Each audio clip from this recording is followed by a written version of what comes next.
Dr. Eric Kelly III and a host of phenomenal speakers from all around the globe for this 7-day virtual event that you don't want to miss. The mission of the Black Business Expo is to raise scholarship money from kids all the way from high school, all the way from college. The Black Business Olympics is one of the largest Black business showcases in the world. It is an opportunity for businesses and companies to showcase their businesses globally. We are going to be giving away laptops up to $5,000 away to students. Again, I'm Olivia Appleberry, the founder of 2 Cents Finance and one of the speakers for the expo. I am so excited to see you there. For more info, go to www.blackbusinessexpousa.com or call 919-308-9090 and hope to see you there.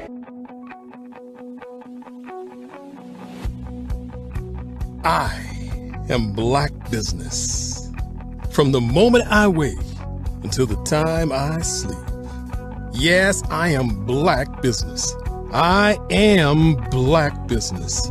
Tell me, are you Black Business? I am Black Business. Do you support Black businesses? Listen, I support Black business because I am Black Business. Black Business Expo, one of the largest business showcases in the history of Black business in the world. The world! Sign up today at www.blackbusinessexpousa.com or call 919-308-9090. I am Black Business. I am Black Business.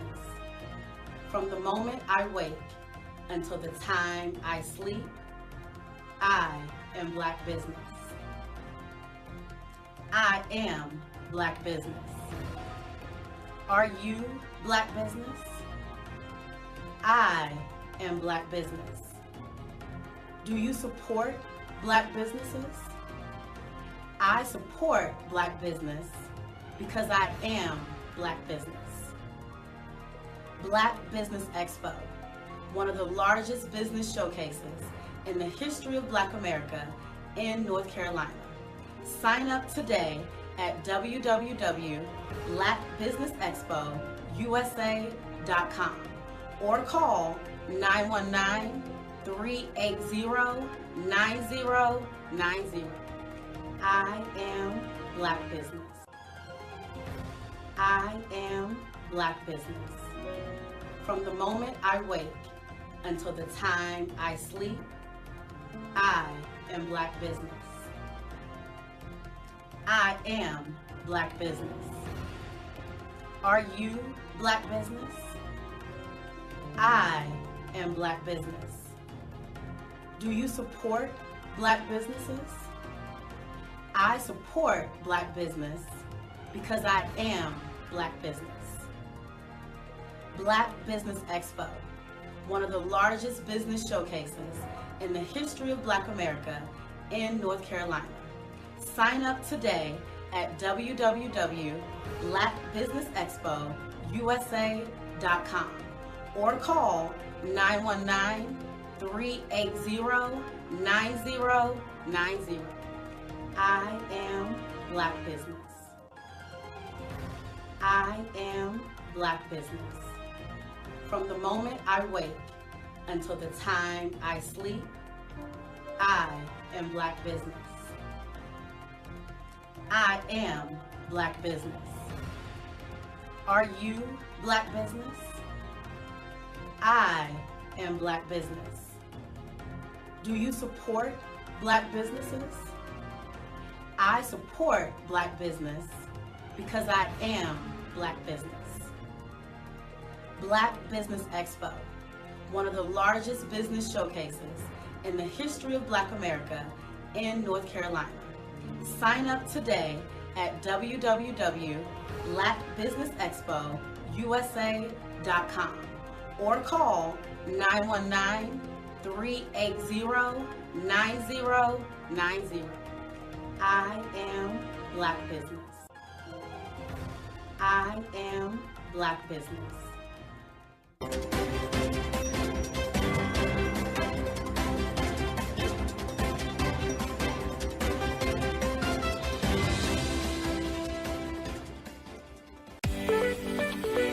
You are in the right place at the right time. The Black Business Network opens again for its Black Business Olympics, a 24/7 broadcast on business, strategies, global branding, social media marketing, finance, advertisement, and much, much more. Featuring the top, most powerful entrepreneurs and speakers and thought leaders from all around the world as they gather together for this phenomenal event. Join the Black Business Network streaming live into the metaverse, STEM City USA, Black Multiverse, Pod TV, Roku, Hulu, iHeartRadio, Apple TV, YouTube, TikTok, Instagram, Google Podcasts, Facebook, LinkedIn, IBM TV, Spotify, and Twitch. Tune in today and be a part of this amazing movement. The Black Business Olympics welcomes you.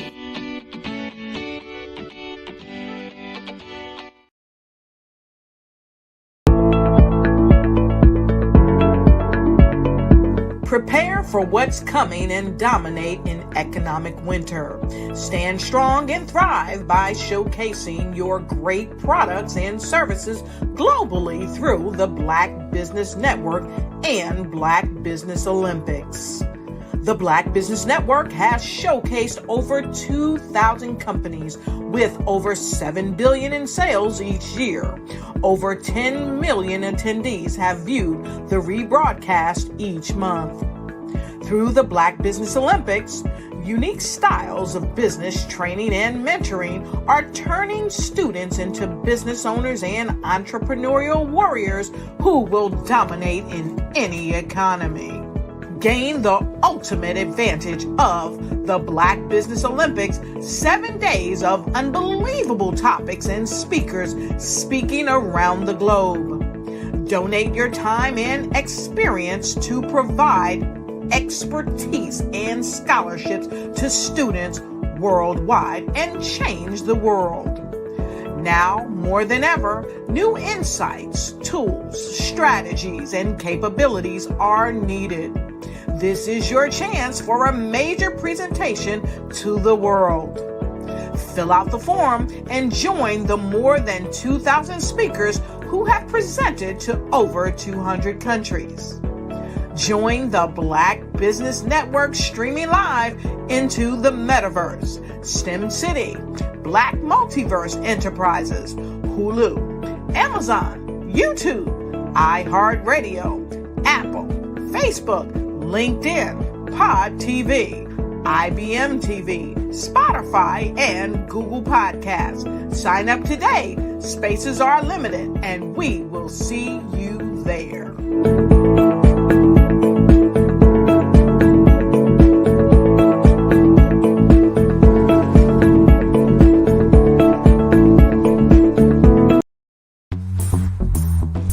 Attention all entrepreneurs and companies. Are you looking for reliable and efficient virtual assistants and back office support to help you manage your business tasks? Look no further than Superwoman Business Services.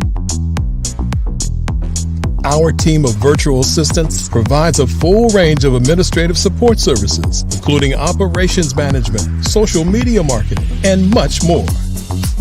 We also offer website design services to help you create a professional online presence that reflects your unique brand. In addition to administrative support and website design, we offer business development and structuring services to help you grow your business and achieve your goals. We'll work closely with you to identify areas of improvement and develop a customized plan to help you reach your full potential. At Superwoman Business Services, we understand that running a business can be overwhelming and time-consuming. That's why we're here to help you fly high and achieve success. Our virtual assistants are highly skilled, experienced, and dedicated to providing you with the support you need to thrive. Come fly with us and take your business to new heights. Let us help you become the superhero entrepreneur you are meant to be.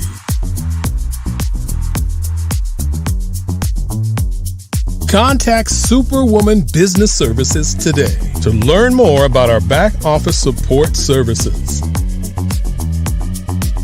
Come fly with us and take your business to new heights.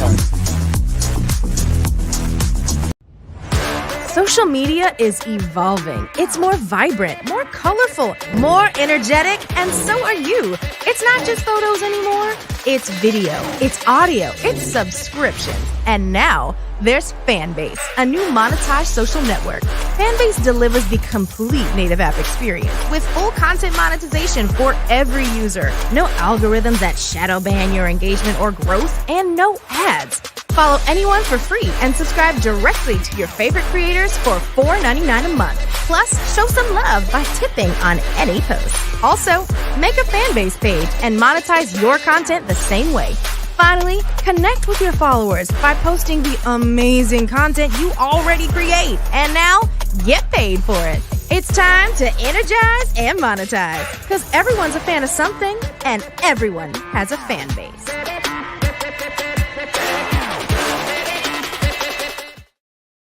Artist to me is a creative expression of something from nothing. You know, it explodes onto the canvas, or it explodes on in my work. One of the things that I try to do more than anything is I try to just give the lines and the movements and emotions and expressions into what I do. Art really means to me a chance to express how I feel deep down inside. Most of my art begins as a thought that I might have, you know, whether it's sports, whether it's history, whether it's a woman or a man. It pretty much starts as an idea of thought before I get into the actual image of what I'm going to draw. I do a lot of historical pieces. I was a history minor in college, and I love to do history pieces. And a lot of times I'm thinking about history, and then I try to make that history impact you as you look at it. That's one of the reasons I do pictures so large. People ask me, why do I do pictures so big?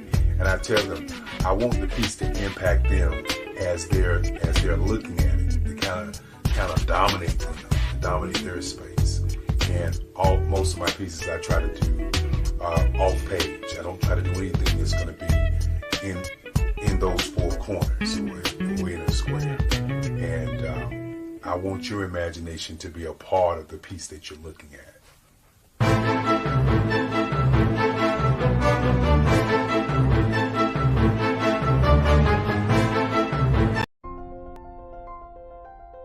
What if you could build your own city?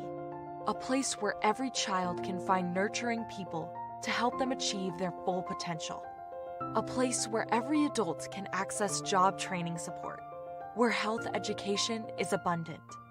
Where social justice ruled the land. A place without limitations. Welcome. You have arrived at STEM City USA. It is what every city should be. A safe and trusted community where you find people and resources to help you become everything you are and beyond. STEM City is unlike anything you have ever experienced. It is a digital twin of the world around you, only better. STEM City is about energy and soul renewal. It is more than a digital world. You can almost feel the power of live cultural events, music, and theater. STEM City promises a better future for children, with caring mentors and hands-on activities, with dedicated tutors to support our youth. STEM City is your passport to a healthy lifestyle, with weekly events addressing our community's many issues. STEM City is your financial well-being, with helpful information on wealth management, career advancement, job training, and so much more. STEM City is the community you deserve. It is the city where your dreams can come true. STEM City USA, a place in the sky that is accessible to all who reach for the stars.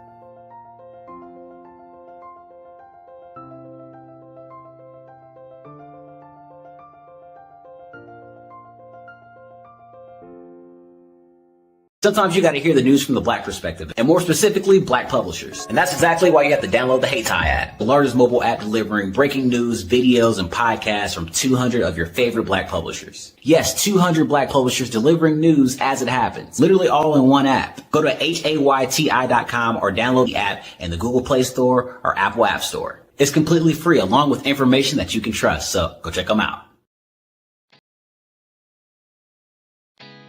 Did you know women represent just 3% of Fortune 500 CEOs and less than 15% of corporate executives at top companies worldwide? Have you wondered what the secrets are to getting into the top ranks, whether in the private or public sector? Do you want to figure out how to stop being held back in your career or passed over for promotion? Then you're in the right place. Hi, I'm Dr. Madeline Ann Lewis, President and CEO of the Executive Women's Success Institute. I have decades of experience in the military, the federal government, and corporate America, and my mission is to help women succeed and tap into their full potential. I want to reach 1 million plus women around the world to become the leaders they are meant to be.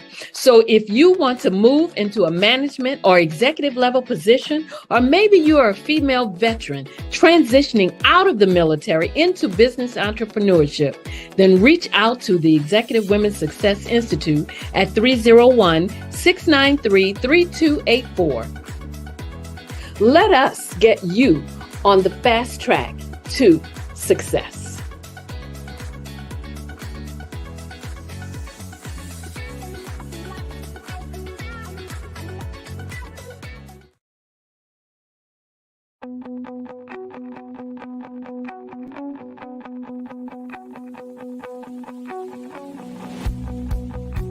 I am Black Business. From the moment I wake until the time I sleep. Yes, I am Black Business. I am Black Business.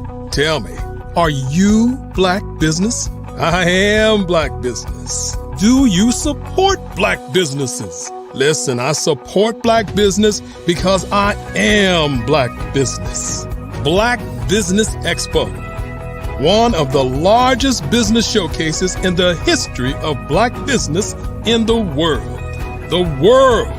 Sign up today at www.blackbusinessexpousa.com or call 919-308-9090. I am Black Business.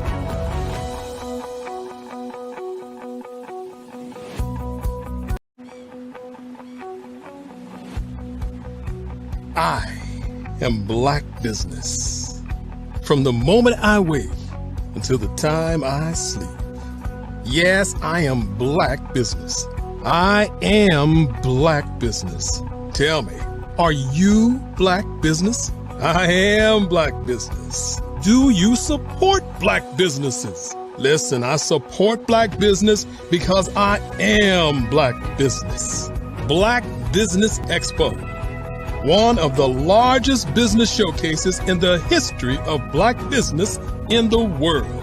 The world! Sign up today at www.blackbusinessexpousa.com blackbusinessexpousa.com or call 919-308-9090. I am Black Business.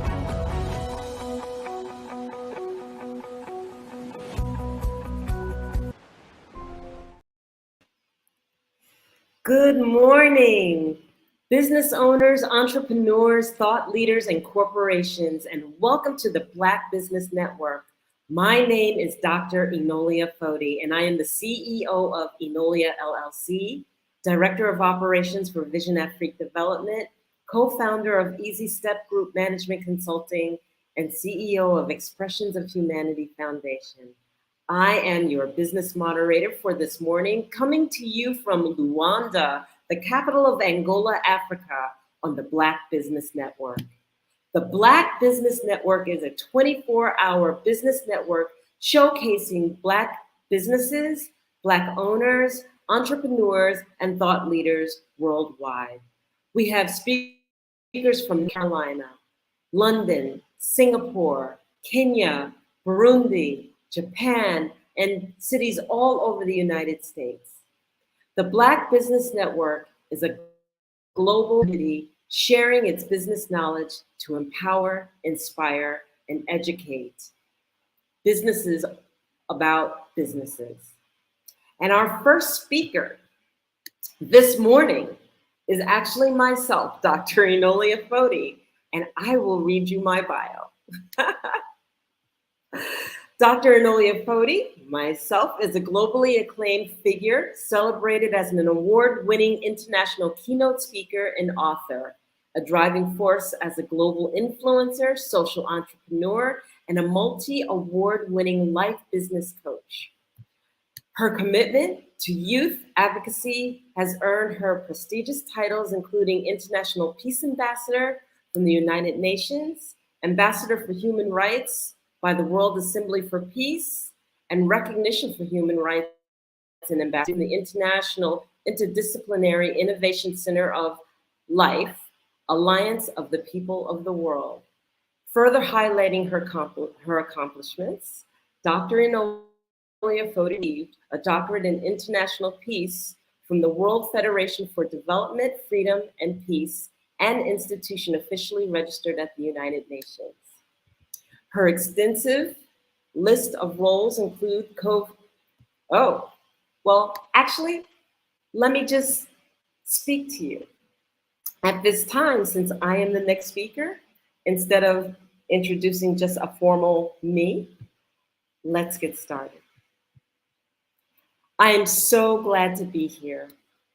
Thank you to all of those who allow Black Business Network to come to fruition and to have people like myself on board. I want to share with you a little bit about myself in terms of not the accolades or not the credits that are given or acknowledged by others, but just my heart, myself, and who I am. My inspiration comes and is drawn from a rich tapestry of indigenous wisdom acquired through the tutelage of elders from the world. And my story affords me to bring forward a couple of different things business-wise. My story affords me to bring a journey in terms of how I was able to create an empowerment program, a program that is allowing us to be able to underwrite and help those who are in leadership, thought leaders, entrepreneurs, build a solid structure and foundation as their podium to stand on.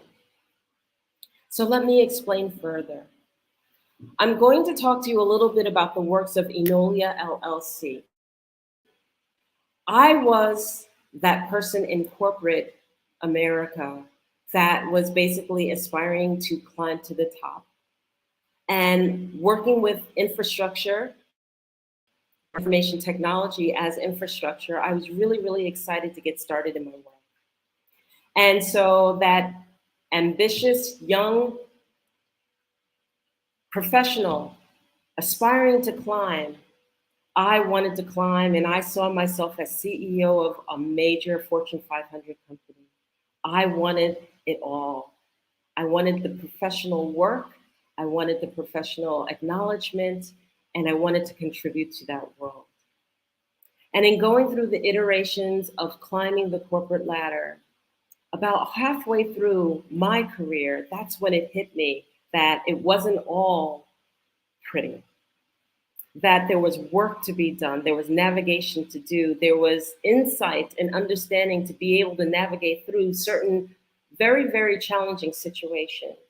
And that it was just about my work, like who I am, what I stood for, and my own integrity.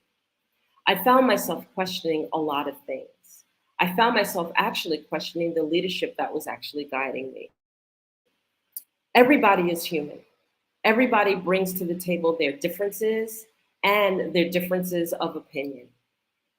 And what I found was that in the end, I was aspiring for people I did not want to join and did not want to be with. So when you come to a precipice in your life, when you go, okay, this isn't working for me, I would like to change. Not that I wanted to change the contribution for my work, but I wanted to change how I was contributing, how I was contributing, how I was working, who I was working with, and how it felt to me in my heart and in my soul. Because if you're not doing what you love, then you're just going through the iterations and the actions of what you feel you're supposed to be doing, and it's not fulfilling. I wanted a different way. I wanted to understand how this work that I had to do each and every day could contribute to humanity, could contribute to something very positive with the integrity that I stood for. Needless to say, that longing came with the meeting of my first Indigenous grandmother. And I want to share this journey because when I talk to you about the programs that I bring forward, the journey has everything to do with it. So as I met my first Indigenous grandmother, I introduced myself to her and I basically shared that I wanted to do something different with my life. I wanted to understand from an Indigenous perspective how life is lived, how I could contribute, how I could navigate through the world. And this particular Indigenous grandmother, Grandmother Isabel Mwaski, took me under her wing. I quickly became a prodigy of Grandmother Isabel Mwaski. And what she showed me was a way of living that saw the beauty in the world all the time, and not just part of the time. She showed me compassionate leadership, leadership that when you make a mistake, people don't get to step on you or step on you to leap forward, to take that mistake and exacerbate it, such that what you've done and what you have to contribute isn't belittled or demeaned. She showed me a way to live in balance with everything that was around me, how to push back the boundaries of fear, how to embrace and understand that there is so much more to life, and that each day that when I wake up, there's something beautiful to be able to envision in this world. And in taking this understanding and working with this, it started to shift everything in my life. It started to shift the perspective, it started to shift all that I was going through in the corporate way, and understanding that corporate had one way of thinking, and that thinking was I need to be on the center stage, and I need to be on top, and I need to be in control, and I need to be able to mark my territory. And this did not resonate with me.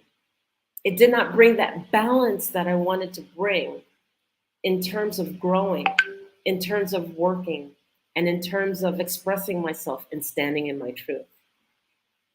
So in introducing this Indigenous side and introducing this other way of working, it led me to a journey that I would have never expected, ever in the world.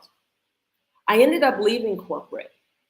I ended up picking up and moving from New York to California and then establishing my own business. I called that business Infinite Possibilities, Journey to Empowerment, because I was on a journey to find my own empowerment and to bring it forward into fruition.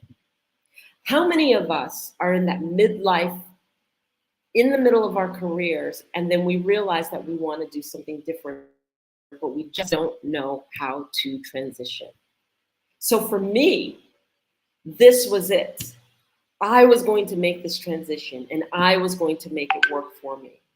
And instead of trying to figure out what I have to do and why it has to be labeled or frameworked a certain way, what I did is I started marking down the attributes of what I liked in life, the characteristics of what I liked in work, and the characteristics I wanted to surround myself with.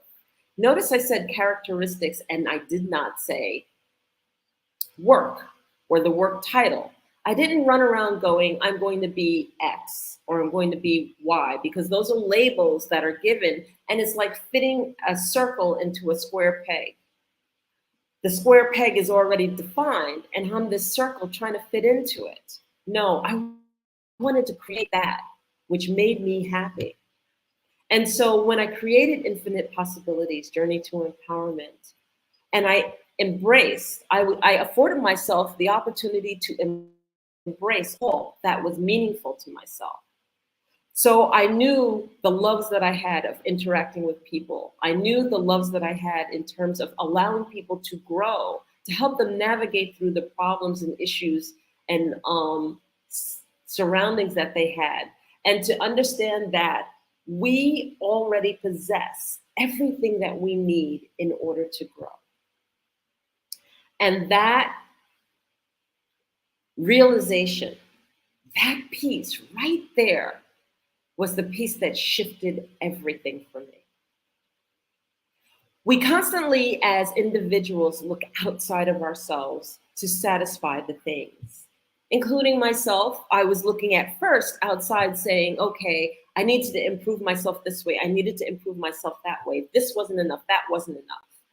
But when we took that leap of faith, that leap of changing everything in my life, it was when I finally sat down and said, I have everything I need in order to fulfill what it was I was looking for. That the glass was not half empty, the glass was full. And that everything that I needed, I already possessed. So the key was, how do I bring this forward? How do we know that we are in our own ways and that we need to make a shift or a transition in our life to bring forward and to move forward to navigate through that which we are dealing with in front of us and what we aspire to? I share this journey because I wanted to take the opportunity to share Empower, Achieve, Succeed through Self-Mastery, a methodology that I created in order to be able to assist and help those individuals who want to make a shift or change in their life such that they are able and capable of doing so. And see, the thing about it is that you cannot go around shifting and changing other people's lives until you start with your own, which is why I came from the perspective of, let me share my journey. What I realized in starting with Grandmother Isabel and then also meeting a multitude of different indigenous teachers is that we have everything that we possess already. And it is a matter of how we take that tool and recognizing that tool, understanding what it means to us, and understanding how it can shift our lives and how to bring it forward and to allow ourselves to move through and navigate through all the different stories that are created for us, around us, and by us. So I want to speak with you about the 7 principles of self-mastery, how to master self, how to work mastery of what it is you need to know to create a strong foundation, a foundation that lays forward such strength that no matter what type of leadership you're in, no matter what circumstance you're in, whether you're an entrepreneur, a thought leader, or a corporate figurehead, that you are working with a strong and solid foundation.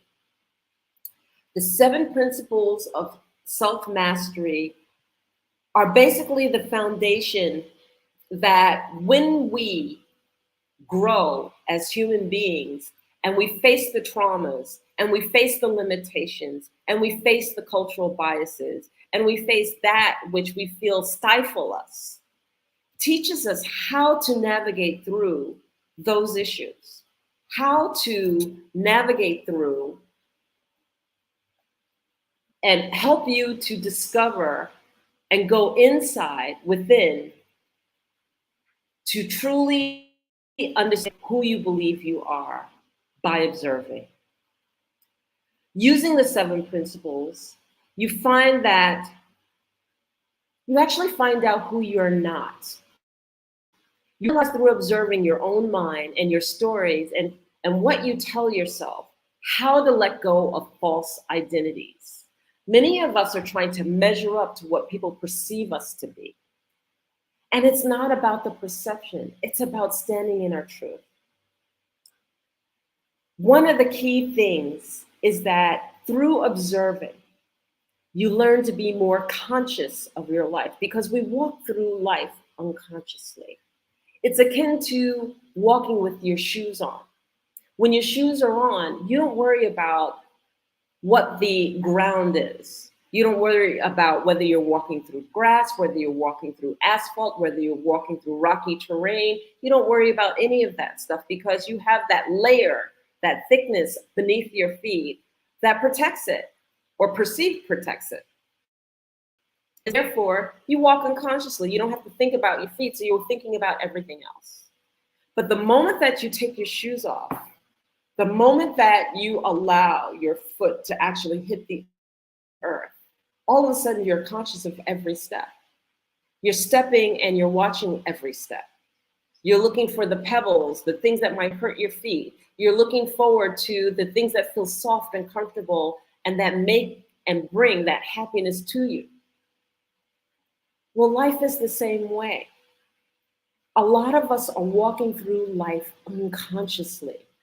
We get up in the morning, we're on autopilot, we do our morning routine, we get in the car, we go to work, we work all day, we come home, we relax in terms of whatever that relaxation perceivably is. And then what do? We go to bed and we start the routine all over again. And then what happens is that even when we're not going in our work routine, how many of us have found ourselves in the car and then on the way to work and realizing, oh my God, today's Saturday, I'm not supposed to be going to work. But we're so much on autopilot that we just move, that we just utterly go to that pattern that we've developed, to that routine that we've embraced, and that we have really no choice but to get to work, go and do what it is that we have to do. So, in understanding that behavior is the unconscious behavior, where we stop seeing the beauty of the day. When we walk outside, we're so focused on getting from the house to the car to the job to the car to eat to go to sleep, that we've forgotten to look around us. We've forgotten to notice. We've forgotten to notice the beautiful breeze of the day, the beauty of the sky, the warmth of the sunlight. We've forgotten what it feels like to breathe in that fresh air and to understand that we've been blessed with another day. And in that day brings the beauty of all the world. And I get to take it in another day for myself. We've forgotten how to let go of the anxieties and the pains of the day and take on the pain and the anxiety like we're wearing clothing and wearing it for the day until we feel like we've passed through it, and allowing that aspect to rule the day. So walking consciously through the world, walking consciously in your own world, is an acknowledgement of understanding that, yes, I'm walking a path, and that there are doors that are opening, and that there are doors that are closing, and that I don't have to react to every single door, and that I don't have to look at the world's eyes or the veil of pain, but that I can lift that veil and I can acknowledge that there is so much more within the world than what is just around or perceived or just understood and encountered because I'm in my daily routine. The 7 principles of self-mastery is understanding all of the things that help us to see our worthiness, to help us understand that the glass is full, that we are enough, that the power of our voice matters, how we speak to the world matters, what we think matters, how we engage what we think matters. So, power of the words is one of the principles, or power of your words is one of the principles. And when we talk about the power of our words, what we have to understand is that when we share and express something, how we say it, the intention behind it, the frequency of which that word is expressed, in anger or in happiness, is meaningful. All parts of it is meaningful. It is important to understand what this meaningfulness actually means to us and how we express ourselves. Have you ever encountered somebody who came in and all they did was say, "Hey, how you doing? So nice to see you. Happy to be here." And you could feel their energy across the room. And how they carried themselves was so expressive that you could feel the energy that they brought. They changed the energy of the room. That their joy, their happiness, how they perceived themselves, how they expressed themselves was so dynamic and was so full and heartfelt that it was like you wanted to say, "Who is that person? I want to know who that is." The power of our words, when encountered, represents who we are. It dictates to us how we move through life. Our thoughts count.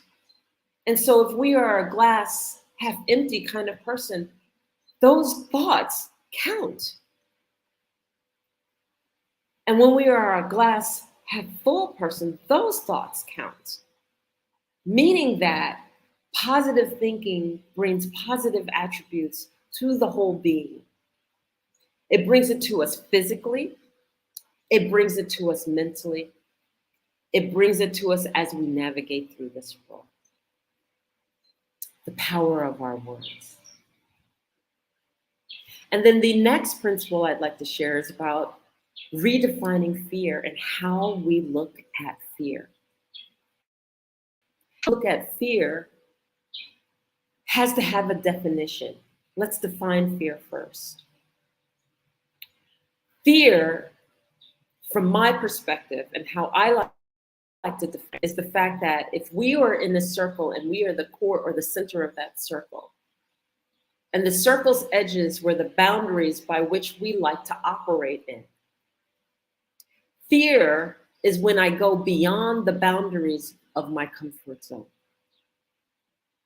And that is not to be confused with fear survival, although we can talk about it from that perspective also. Because some people will say, oh, well, there are healthy fears, that there are certain things you should fear. And I would say that any kind of fear is not healthy, because the bottom line is that fear as an emotion paralyzes you. And even if you're in a situation that you are trying to survive, survivability and fear are not interchangeable. Survivability means that you're in a challenging situation or circumstance and you're afraid and you have to survive and navigate through that circumstance. Well, fear as an emotion paralyzes you. You can't move, you can't speak, you can't function. Or you are so busy reacting to the fear that you're not gaining any momentum in passing through it and getting around it. And isn't it true that until we put our fear aside, until we put the emotion of fear down, and we finally say, I've had enough, I'm not going to let this rule my world anymore, that we're not even able to navigate through survivable fears? It's when we lay the emotion of fear aside, when we understand that fear should not lead us, but fear is an emotion that has its place, and that we have to navigate through our fears in order to move past any given circumstance or situation. So many may not agree with me, but that is how I like to define fear. And when we have fear, and when we deal with fear from a perspective of, I'm afraid to do something, it's understandable that you don't want to do something because it brings you outside of the comfort zone.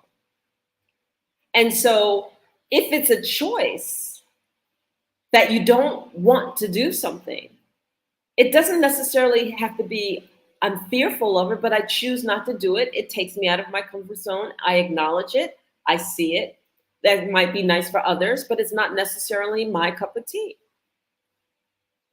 And choosing not to do something because you just don't like it is different than I'm afraid to do anything, or I'm afraid to do everything, or I'm afraid to move past this particular boundary. A lot of times that emotion, when we overcome our fears and when we surpass that boundary that we are comfortable in, we basically are confronting the emotional sense of fear, saying that I will no longer let that aspect rule when it comes to this particular situation or circumstance. And we confront it. And we push the boundaries outwardly more. And we're able to move past the fears. Or we're able to make that which was uncomfortable, comfortable. We deep dive into fear and what makes you afraid and where the trauma of the fear came from. Because fear is learned. Fear is learned. The next principle I'd like to introduce is that of judgment, and the fact that we can redefine judgment.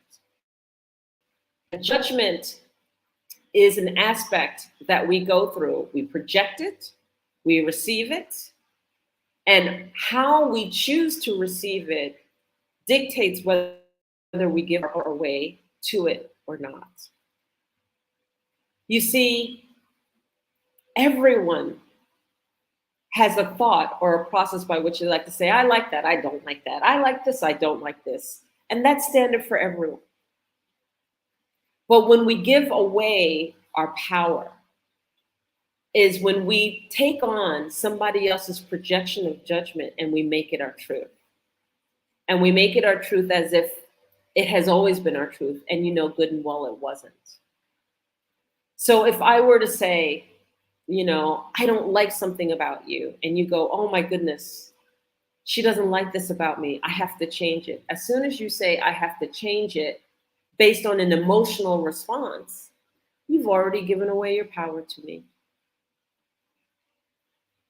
And if you think about said, throughout a given day, throughout a given week, how often do you give away your power? How often do you allow people's judgments to rule what you do and how you choose to do it throughout a day? What is it within us that wants to fit so bad that we can't stand individually on our own to basically say, you know what, you may feel that way, but that's your opinion. That doesn't necessarily resonate with me. So therefore, I can take it as a data point, thank you very much. But you know what? That's your stuff, not mine. That's your thought. That's your truth, not necessarily representative of mine. Opinions, we can cherish them. Constructive criticism, we can cherish that also. But notice that I said constructive criticism or judgment. Judgment or criticism that we can act on in a positive way to improve our life and to enhance and make something better. But judgment that is critical, that you can't act on, that you can't make a difference about, doesn't serve anyone. And so therefore, you have to look at the person coming from behind that judgment. Was there an agenda? Was there something that the person might have been jealous about, insecure about, projecting the fact that maybe you're not as good, but in essence, it's not about you. It was really about them in the first place. So when we look at judgment, we have to step back and really understand where it is coming from when the person is projecting it. And then we need to look at how we behave when we receive judgment. When we are receiving judgment, are we reacting all the time? Or, as I stated earlier, are we observing or noticing? And if you're observing, noticing, then you're not reacting to it. And if you're not reacting to it, it's not your stuff. And it's not your stuff, it's just a data point. But how many of us in life, we react to every single thing we hear? And life is nothing but a roller coaster of reactions. We react here, we react there, we react here, we react there. And then we look up and we're emotionally drained from the day. It has just totally drained us because all we've done is we've reacted emotionally throughout the whole day. And if we're reacting, we're not thinking. And if we're not thinking, we're not achieving, we're not growing. Does this sound familiar? Yeah. So that was principle number 3. And then principle number 4. Principle number 4 is limited beliefs. You hear this saying, I need to get out of my own way. I need to get out of my own way comes from the fact that my limited belief prevents me from moving or acting on something that is important to me. Whether that limited belief comes in from our cultural upbringing, whether that limited belief is a projection of judgment, whether that limited belief is one of our own making. And we do make them. And we say, oh, for example, I can't do that. I don't have such and such class. I need to have a class and I need to be taught before I put myself out there and present myself in a certain manner. Let's say an artist or whatever the case may be. And that limited belief is so palpable and so strong that you don't act. One of the things that I've come to learn, especially going through corporate, is that to tell you what you can't do, what you're not capable of doing, what's beyond you, what you're not good enough for, what you have to gain education or gain talent or gain skill set for. They're quick to tell you to go back to school. They're quick to tell you that you're going to be able to find it by paying for this and paying for that and more money of this and more money of spending money for that, versus just basically saying to yourself that life is a series of processes. Every process is accessible. And if you're willing to go through the process of what that learning is, you're able to glean whatever it is you want. And I'll say it again.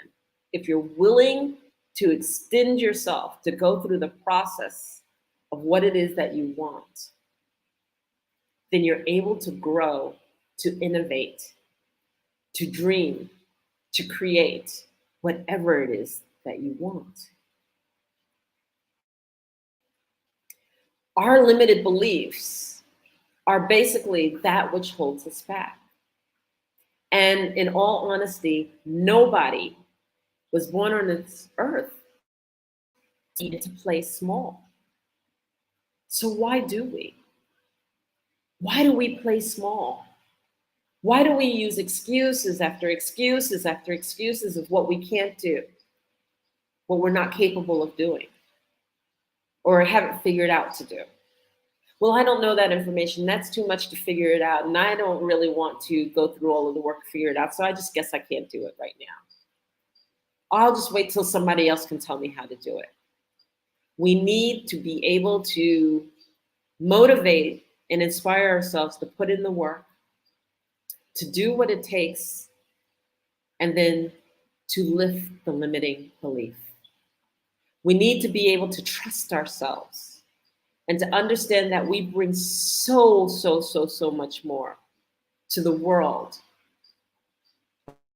by just being us and by having the motivation or the inspiration that we're capable of doing so much and contributing so much to this world. You are in the right place at the right time. The Black Business Network opens again. So in understanding that piece and understanding how important that is, I would go through each one of the Empower, Achieve, Succeed principles, but I'm going to tell you that you can read them right here in my book, The 7 Principles for Self-Mastery. And you can take the Empower, Achieve, Succeed through Self-Mastery coursework. It's a master class that I offer based on the methodology that I learned from the indigenous to establish a strong foundation to help us to understand that all that we need is within us. And it doesn't play a role in terms of our religion or traditions or anything like that. It has to do with you are in the right place at the right time.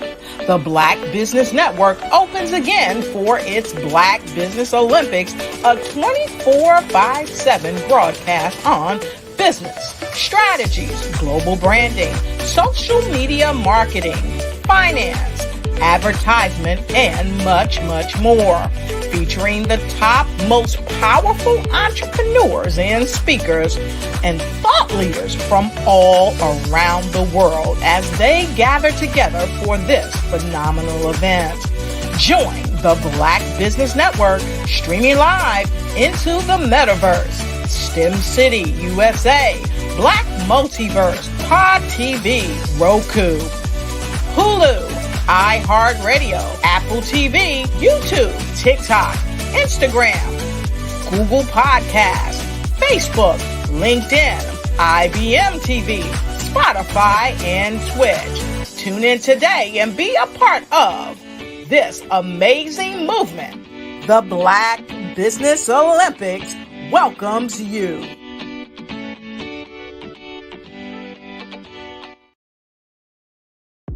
The Black Business Network and Black Business Olympics are essential platforms for Black business owners globally. They provide the tools and support you need to succeed in today's competitive marketplace. Join us today as we collaborate together with businesses from around the world to support our children, students, and young future entrepreneurs, Black businesses and corporations.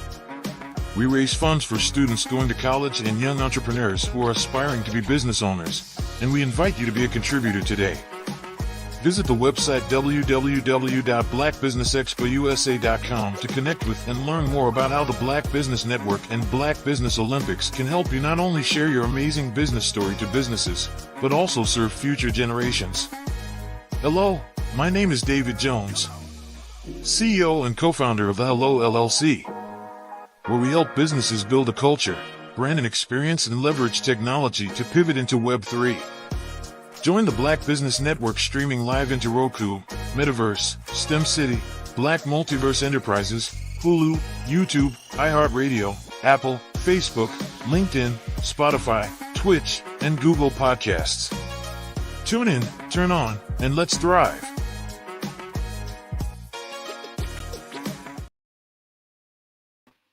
So welcome back. And I just wanted to wrap it up and say that you can get my book, The 7 Principles of Self-Mastery, on Amazon.com. And I can be reached, Dr. Enolia Foti, at www.enolia.live or info@enolia.live.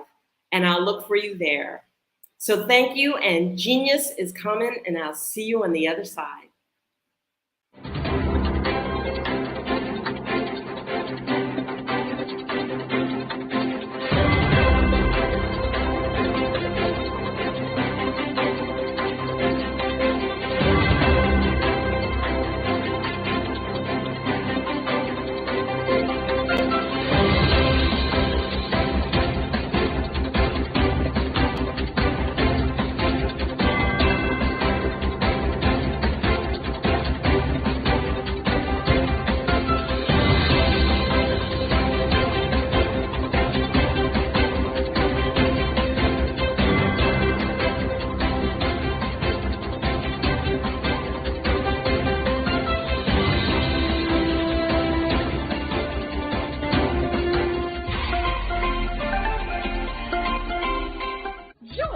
Dr. Eric Kelly III and a host of phenomenal speakers from all around the globe for this 7-day virtual event that you don't want to miss.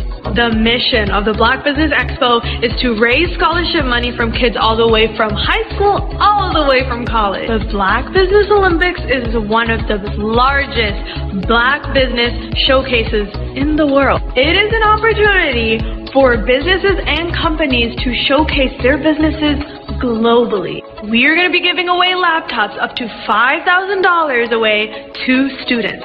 Again, I'm Olivia Appleberry, the founder of 2 Cents Finance and one of the speakers for the expo. I am so excited to see you there. For more info, go to www.blackbusinessexpousa.com or call 919-308-9090 and hope to see you there. I am Black Business. From the moment I wake until the time I sleep. Yes, I am Black Business. I am Black Business. Tell me, are you Black Business? I am Black Business. Do you support Black businesses? Listen, I support Black business because I am Black Business. Black Business Expo, one of the largest business showcases in the history of Black business in the world. The world! Sign up today at www.blackbusinessexpousa.com or call 919-308-9090. I am Black Business. I am Black Business. From the moment I wake until the time I sleep, I am Black Business. I am Black Business. Are you Black Business? I am Black Business. Do you support Black businesses? I support Black business because I am Black Business. Black Business Expo, one of the largest business showcases in the history of Black America in North Carolina. Join Dr. Eric Kelly III and a host of phenomenal speakers from all around the globe for this 7-day virtual event that you don't want to miss. The mission of the Black Business Expo is to raise scholarship money from kids all the way from high school, all the way from college. The Black Business Olympics is one of the largest Black business showcases in the world. It is an opportunity for businesses and companies to showcase their businesses globally. We are going to be giving away laptops up to $5,000 away to students. Again, I'm Olivia Appleberry, the founder of 2 Cents Finance and one of the speakers for the expo. I am so excited to see you there. For more info, go to www.blackbusinessexpousa.com or call 919-308-9090 and hope to see you there. I am Black Business. From the moment I wake until the time I sleep. Yes, I am Black Business. I am Black Business. Tell me, are you Black Business? I am Black Business. Do you support Black businesses? Listen, I support Black business because I am Black Business. Black Business Expo, one of the largest business showcases in the history of Black business in the world.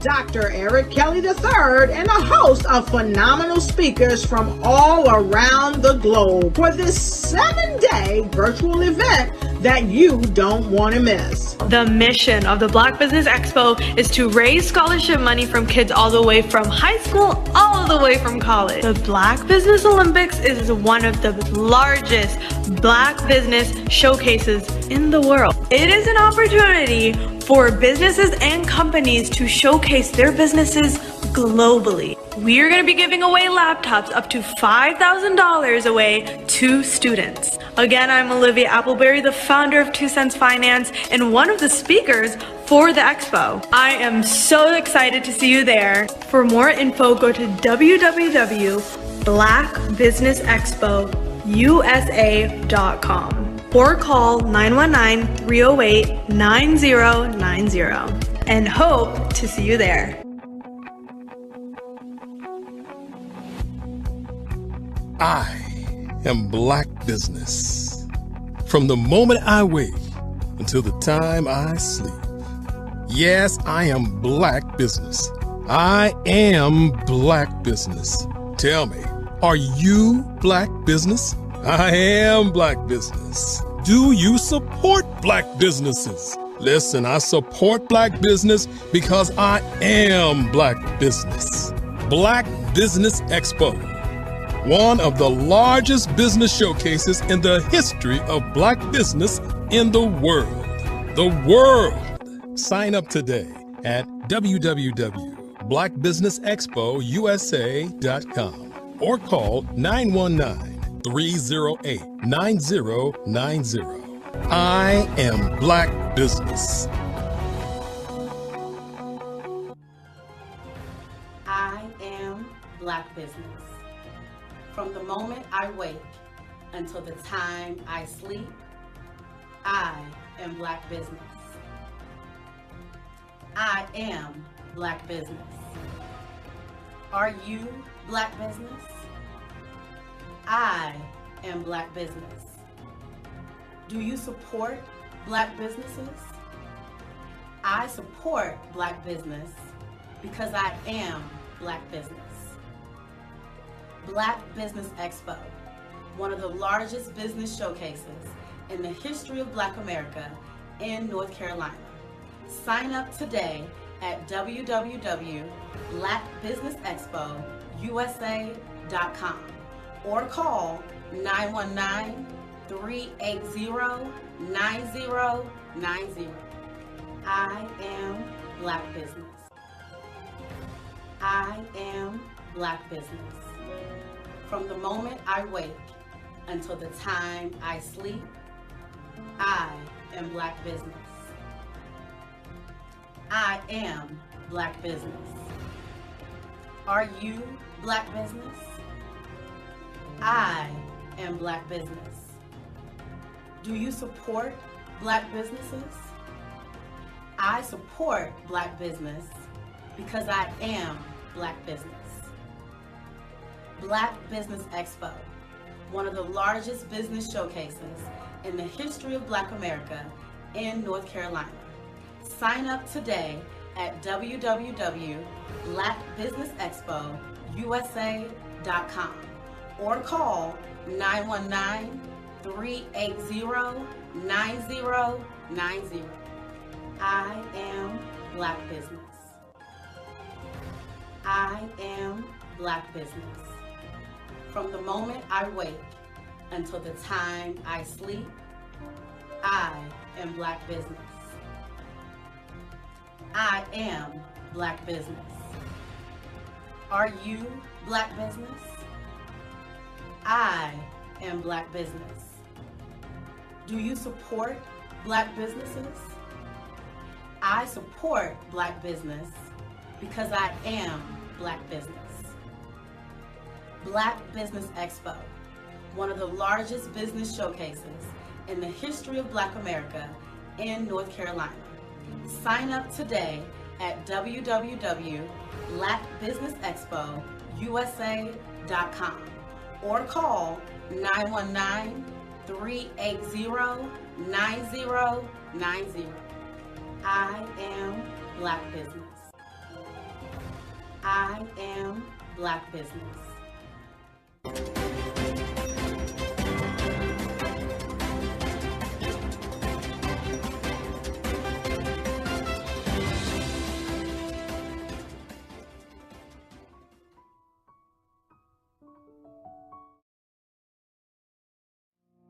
Did you know that approximately 333.34 million businesses exist today, according to a report from 2021? And you may be one of those businesses, or maybe you're not in the business market yet, but you're aspiring to be a business owner.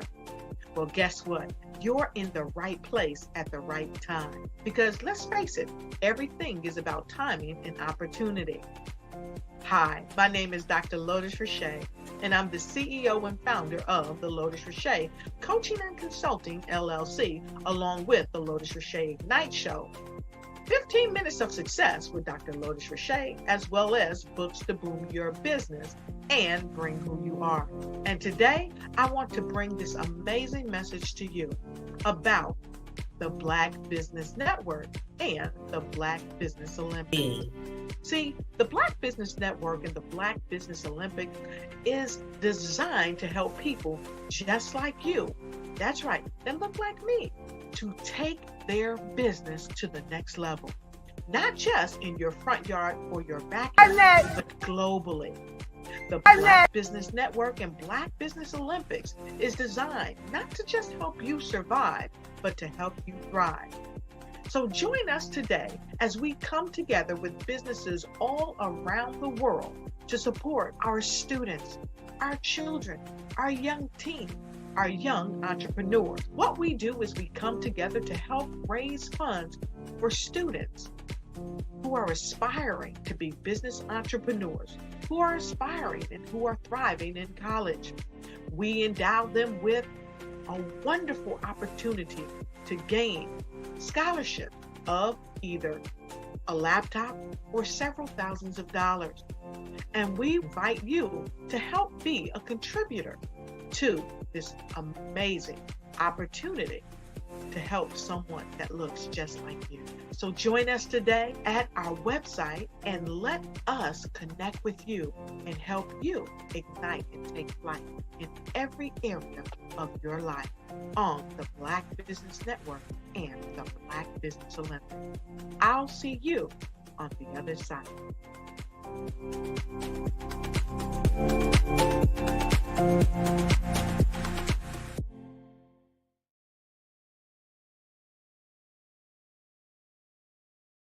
Diners, and then everybody says, "Oh, this is my sixth year coming," and "Oh, this is my fourth year coming." Shout out to New York. We're in New York in like 7 hours. Oh my gosh, yes, we have a 6:58 flight, so We gotta go home. We gotta go. we gotta go. Let me tell you something. Every single person that's come through the store has spoke so highly of you, and what a great event this is. Yes. I'm representing DJ Darryl, who is a platinum producer. He did the hit track for Tupac Shakur, Keep Your Head Up, Snoop Dogg, Keisha Cole.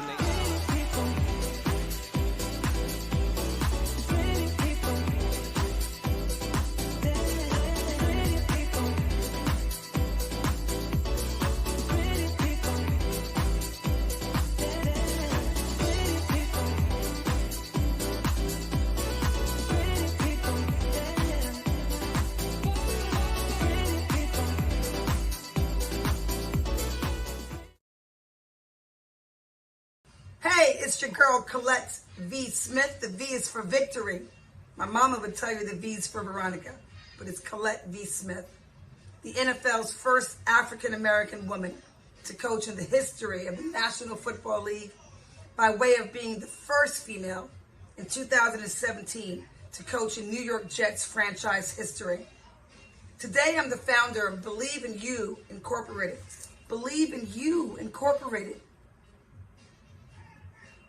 I got here because I didn't limit myself.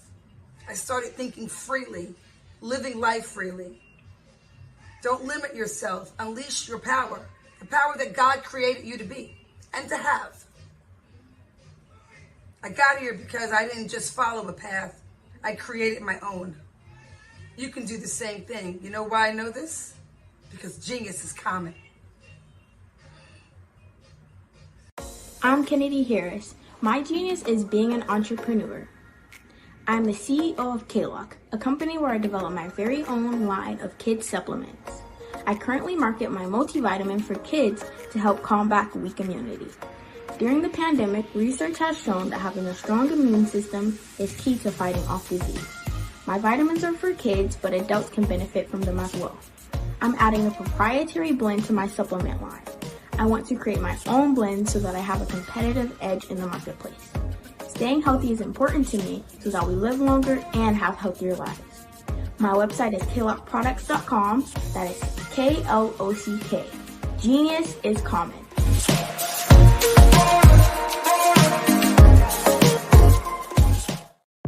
The Black Business Network and Black Business Olympics are essential platforms for Black business owners globally. They provide the tools and support you need to succeed in today's competitive marketplace. Join us today as we collaborate together with businesses from around the world to support our children, students, and young future entrepreneurs, Black businesses and corporations. We raise funds for students going to college and young entrepreneurs who are aspiring to be business owners, and we invite you to be a contributor today. Visit the website www.blackbusinessexpousa.com to connect with and learn more about how the Black Business Network and Black Business Olympics can help you not only share your amazing business story to businesses, but also serve future generations. Hello, my name is David Jones, CEO and co-founder of the Hello LLC, where we help businesses build a culture, brand and experience and leverage technology to pivot into Web3. Join the Black Business Network streaming live into Roku, Metaverse, STEM City, Black Multiverse Enterprises, Hulu, YouTube, iHeartRadio, Apple, Facebook, LinkedIn, Spotify, Twitch, and Google Podcasts. Tune in, turn on, and let's thrive.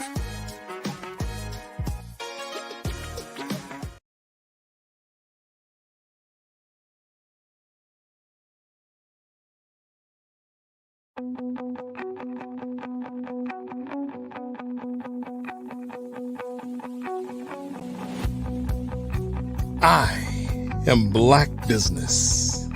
From the moment I wake until the time I sleep. Yes, I am Black Business. I am Black Business. Tell me, are you Black Business? I am Black Business. Do you support Black businesses? Listen, I support Black business because I am Black Business. Black Business Expo, one of the largest business showcases in the history of Black business in the world. The world! Sign up today at www.blackbusinessexpousa.com or call 919-308-9090. I am Black Business.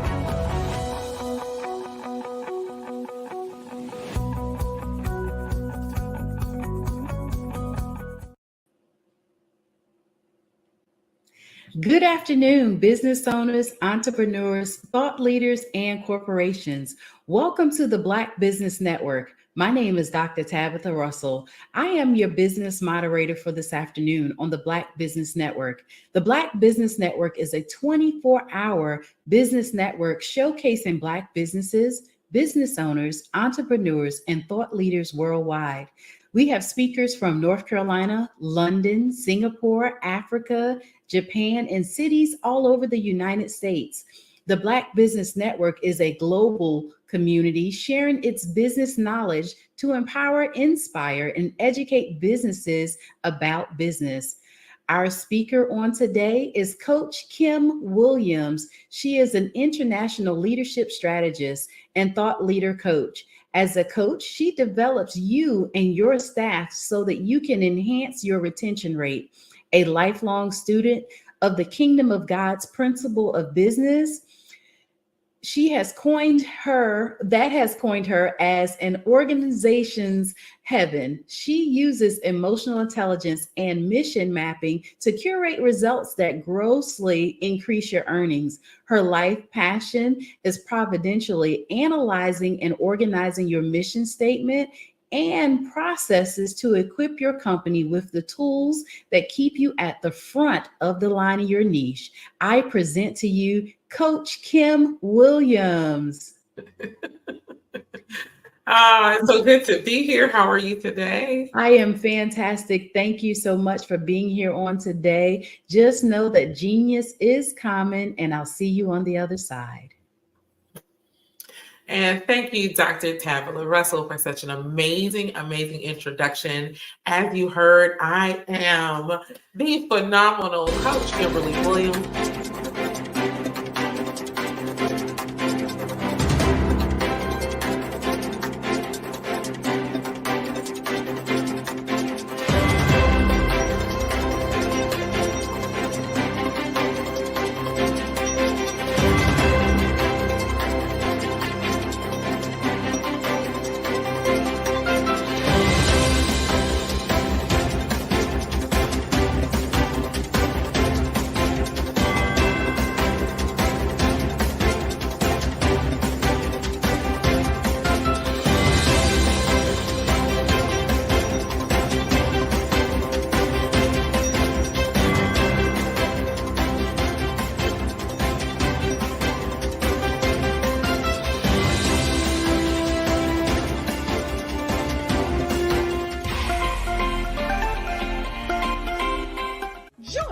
Dr. Eric Kelly III and a host of phenomenal speakers from all around the globe for this 7-day virtual event that you don't want to miss. The mission of the Black Business Expo is to raise scholarship money from kids all the way from high school, all the way from college. The Black Business Olympics is one of the largest Black business showcases in the world. It is an opportunity for businesses and companies to showcase their businesses globally. We are going to be giving away laptops up to $5,000 away to students. Again, I'm Olivia Appleberry, the founder of 2 Cents Finance and one of the speakers for the expo. I am so excited to see you there. For more info, go to www.blackbusinessexpousa.com. or call 919-308-9090 and hope to see you there. I am Black Business. From the moment I wake until the time I sleep. Yes, I am Black Business. I am Black Business. Tell me, are you Black Business? I am Black Business. Do you support Black businesses? Listen, I support Black business because I am Black Business. Black Business Expo, one of the largest business showcases in the history of Black business in the world. The world! Sign up today at www.blackbusinessexpousa.com or call 919-308-9090. I am Black Business. I am Black Business. From the moment I wake until the time I sleep, I am Black Business. I am Black Business. Are you Black Business? I am Black Business. Do you support Black businesses? I support Black business because I am Black business. Black Business Expo, one of the largest business showcases in the history of Black America in North Carolina. Sign up today at www.blackbusinessexpousa.com or call 919-380-9090. I am Black Business. I am Black Business. From the moment I wake until the time I sleep, I am Black Business. I am Black Business. Are you Black Business? I am Black Business. Do you support Black businesses? I support Black business because I am Black business. Black Business Expo, one of the largest business showcases in the history of Black America in North Carolina. Sign up today at www.blackbusinessexpousa.com or call 919-380-9090. I am Black Business. I am Black Business. From the moment I wake until the time I sleep, I am Black Business. I am Black Business. Are you Black Business? I am Black Business. Do you support Black businesses? I support Black business because I am Black business. Black Business Expo, one of the largest business showcases in the history of Black America in North Carolina. Sign up today at www.blackbusinessexpousa.com or call 919-380-9090. I am Black Business. I am Black Business.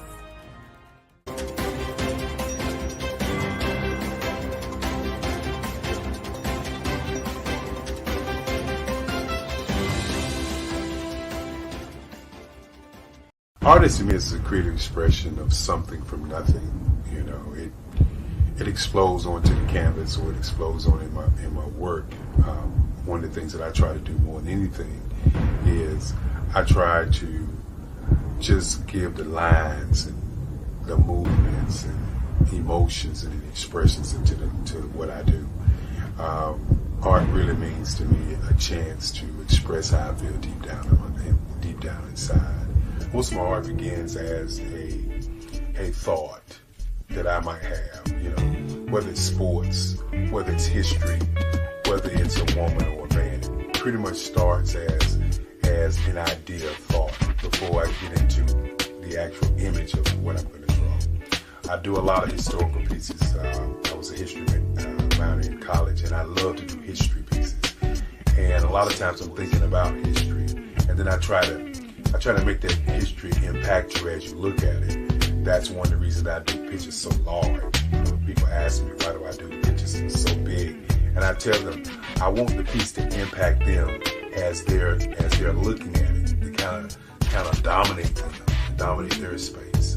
And most of my pieces I try to do off page. I don't try to do anything that's going to be in those four corners or in a square. And I want your imagination to be a part of the piece that you're looking at.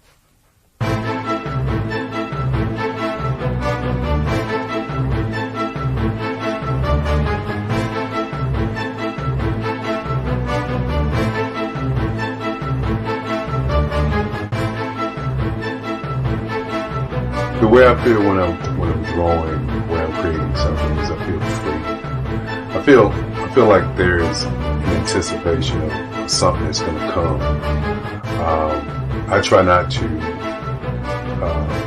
draw first. I try to draw second. And what I mean by that is I try to allow myself to kind of get into the piece and just relax.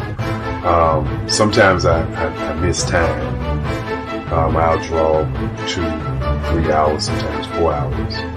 And while I'm drawing, it's just a free. I just feel free. I mean, I feel like time stands still.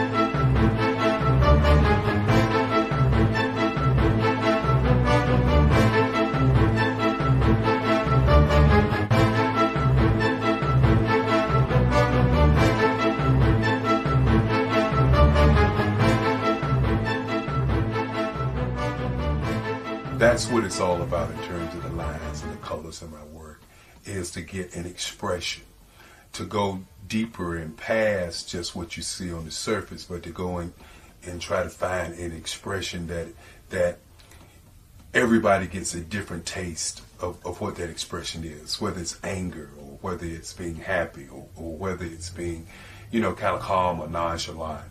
That expression that people take away from the piece is the most important part of what I do as an artist.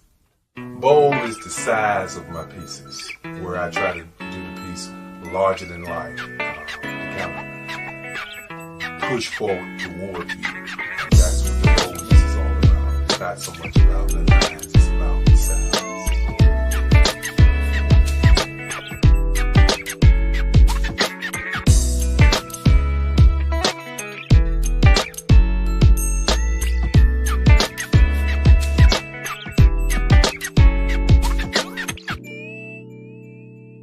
The Face of Change art show is inspired by my mother, but more importantly, it's a historical moment in time as the pieces depict different emotions and expressions of Barack Obama. The 44th president is indicative of the 44 pieces of art that I have done in this particular collection. When you begin to think about expressions and portraits, this is a portrait gallery of expressions of what transpired as Barack Obama ran for office. Some of the pictures are abstract and some are expressionistic. And I combine both of those forms of art to create this collection of art pieces.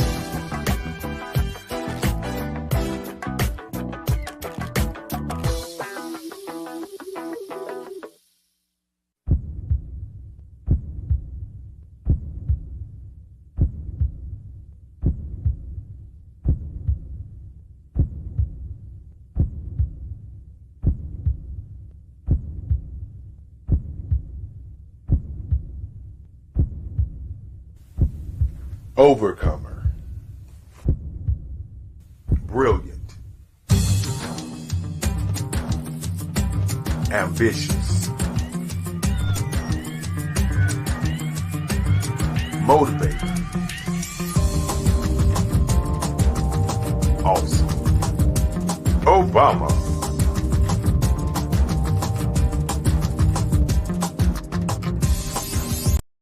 I am from Washington, D.C., but I was raised in Durham, North Carolina.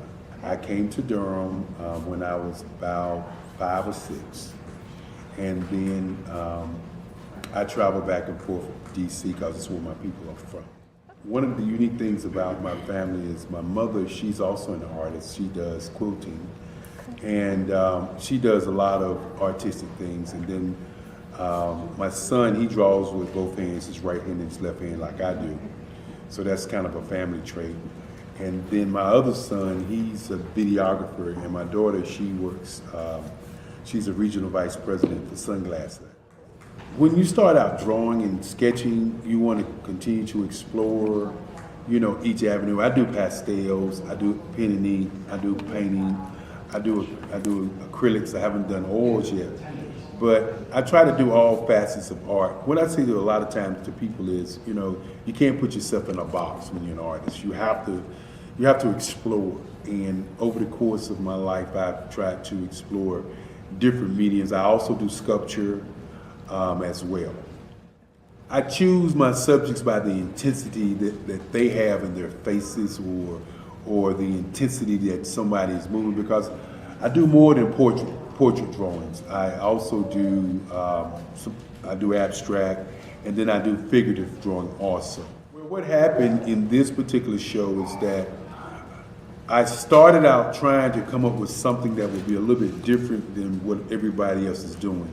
So I was working on a Barack Obama show, and they wanted me to do some paintings of Barack. And so what I did was, because of the deadlines, I kind of did it kind of fast.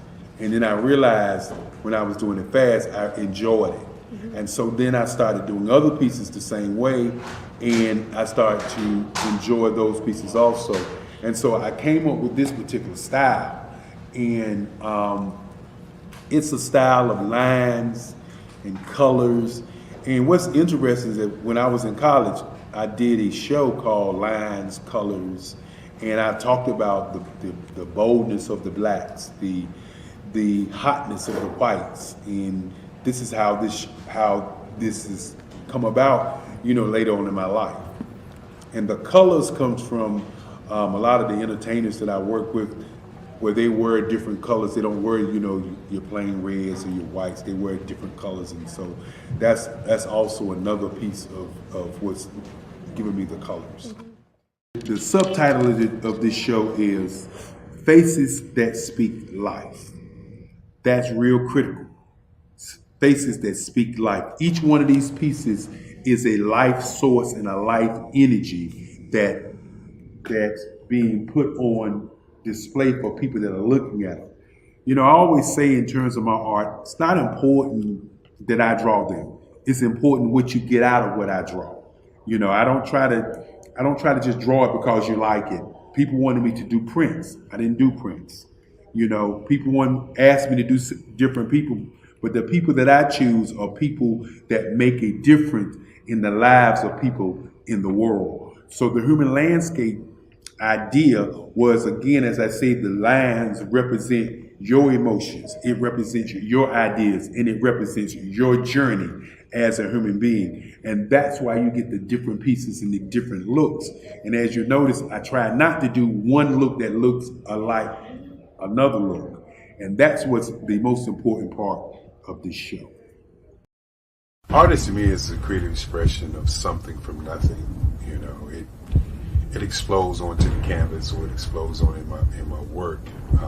One of the things that I try to do more than anything is I try to just give the lines and the movements and emotions and expressions to what I do. Art really means to me a chance to express how I feel deep down inside.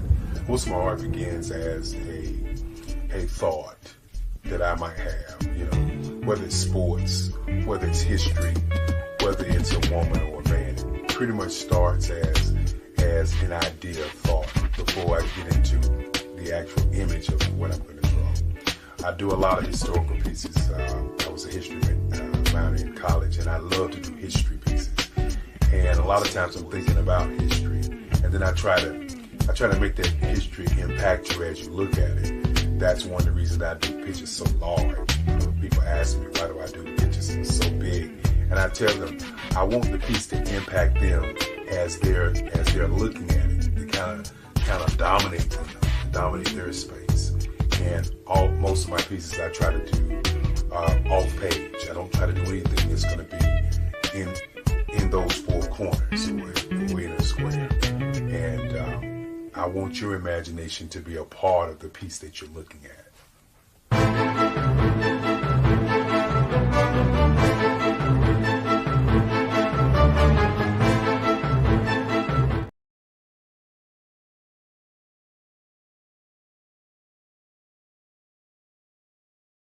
Absolutely. So our coaching program help people that have the lack of time, that lack strategies, and lack the confidence to go after their dream life. So we help them implement tools. We help them implement, I love to leave the inherited lack of finances or the education behind finances.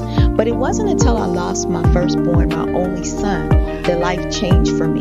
And where I was going after it all, living the corporate life, hit my 6-figure income, and living in my dream house with my dream man, driving my dream car. Wow. I nearly lost it all when I lost my son. And so I realized it only takes one financial catastrophe that can change your entire life. That's what made me start All New Beginnings. Because no matter what's going on in life, there's a new beginning. And because of that, we develop a program called Wise Minded. My little slogan is, don't just dream it, let's live it. If they want to connect with you or work with you, what is the best ways for them to be able to do that? Well, for my social media guru, you can connect with me on every single social media platform as Tanya T. Rose.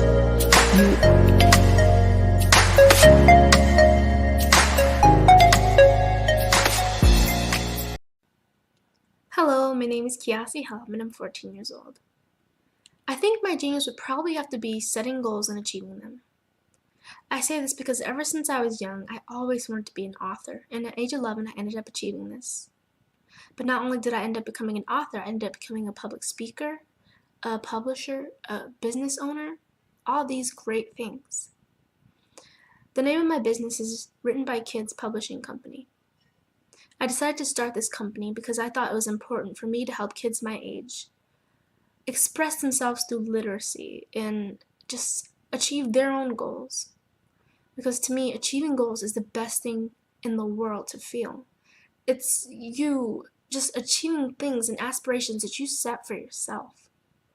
And I know that everybody is capable of this, because even if you don't end up achieving the goal, you still tried your best, and that's the most important thing. And everybody is capable of this because genius is common. Thank you.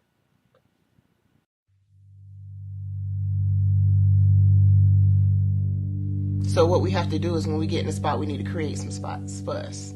That's the main thing. We need to be able to be in a position where we're able to create those spots for us. For me, being an entrepreneur, I'm not just going to get a business and then leave you sitting high and dry. If you ask me some questions about entrepreneurship, I'm going to give you as much as I received. I've seen people who made it, and then when you ask them, it's like, okay, now you have to pay me for the information, the same information I got for free. We probably in totally different cities. There's no way that we're going to bump heads or anything. We're not competing. Bring me up with you.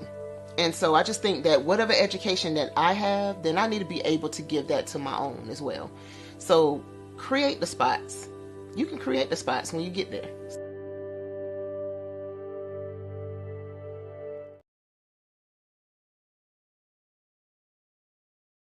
Hey guys, my name is Caden. I'm the CEO of Caden Teaches, and my genius is teaching kids about financial literacy. throughout my financial products, such as my financial flashcards, my activity book, and my newest project, my financial bus, which I bought. And on the bus, it has a mock bank where kids will learn how to deposit and withdraw money, a mock grocery store where kids will be able to learn how to have a family budget, and a mock stock exchange where kids will even be able to learn how to invest in stocks. Now, I decided to start teaching kids about financial literacy because I find that most kids graduate high school without even knowing the basics about financial literacy. And I feel if I were to teach kids about financial literacy, that I would be able to help kids tap into their genius. And I actually learned about financial literacy to my dad because I would go to business meetings with him and I would always see that they were talking about financial literacy. And at that point, I didn't understand what financial literacy was. So I took it upon myself to learn about financial literacy and teach it to kids in a way that they could understand. But I want you guys to help me help kids tap into their genius by going to my website, cadenteaches.com, and you can sew into me in my financial bus by going to my GoFundMe link. And remember, if Caden can, you can too, because genius is common.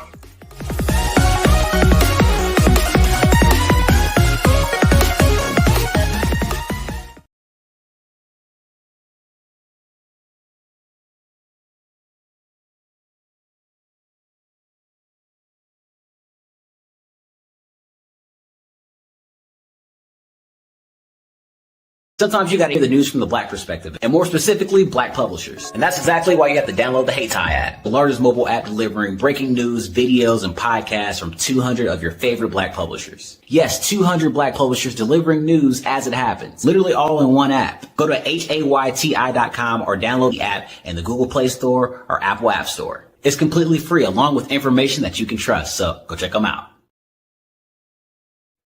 Hey everyone, it's Grant McGaw, CEO of 5-Star BDM and host of the award-winning Follow the Brand podcast and TV series, where I help you to build a 5-star brand that people will follow. My genius is personal brand development through intelligent communication and helping you achieve your business and career goals. I am a requested speaker on digital technology and brand development issues. I want to work with you to increase the value of your current opportunities while attracting new ones. Every one of you is unique, and we all share challenges that can be addressed through smart branding. As a super connector, I work with you as an executive coach to guide you along the complicated business and career development road, providing the enhancement tools and information you need to succeed. Together, I will help you succeed in today's challenging business climate. I will evaluate and measure your progress. Best of all, I am right alongside you every step of the way. Build the brand called you. Genius is common.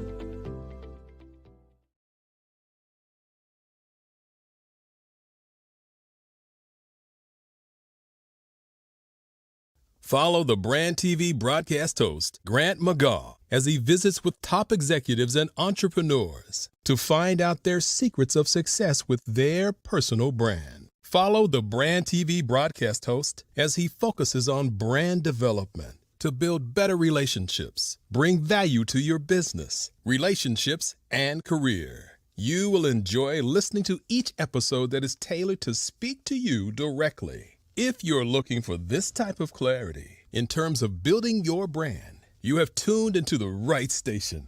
Each episode will help you to shape a conversation in the 5-Star BDM network of 20,000 professionals and become a springboard for your corporate engagement and business opportunities. Each guest will frame their story in the areas of personal branding, business development, career development, financial empowerment, and technology innovation. Grant McGaugh explains why he is the CEO and owner of his own professional career. Grant is an accomplished business leader and entrepreneur who wants to give back to individuals to grow their personal brand strategy. Tune in as he weaves his story about new possibilities, while to you exceed expectations. If you love storytelling, this show will make for fun.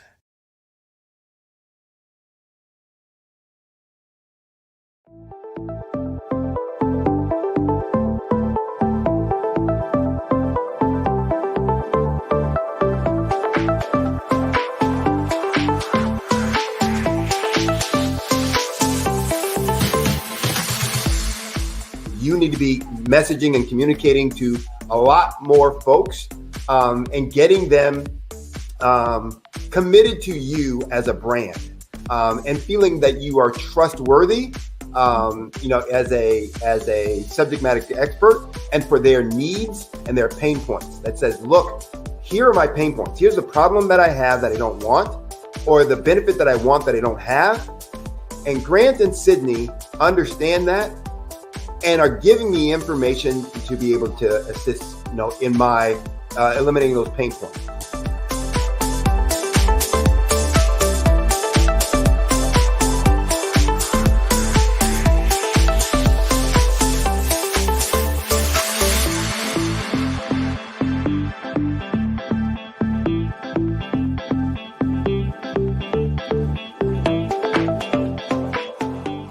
You're going to get a lot out of this workshop. We're going to show you ways that you can begin to look at this particular problem, that you can apply different formulas, techniques, and skills. They're going to get you to that next level. And then you'll understand the value that we're bringing.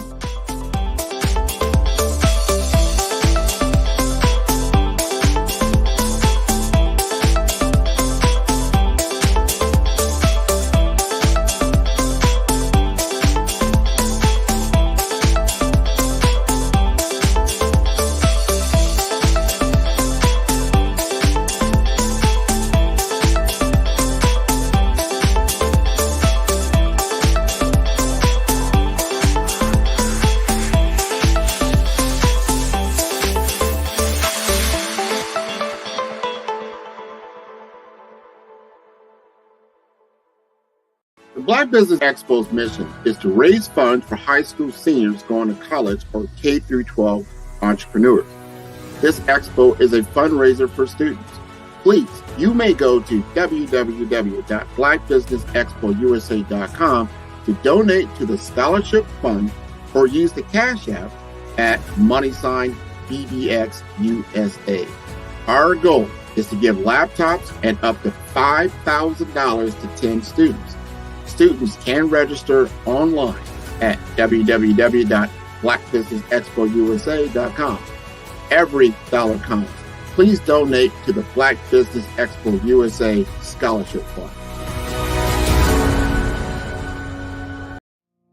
Did you know that approximately 333.34 million businesses exist today, according to a report from 2021? And you may be one of those businesses, or maybe you're not in the business market yet, but you're aspiring to be a business owner.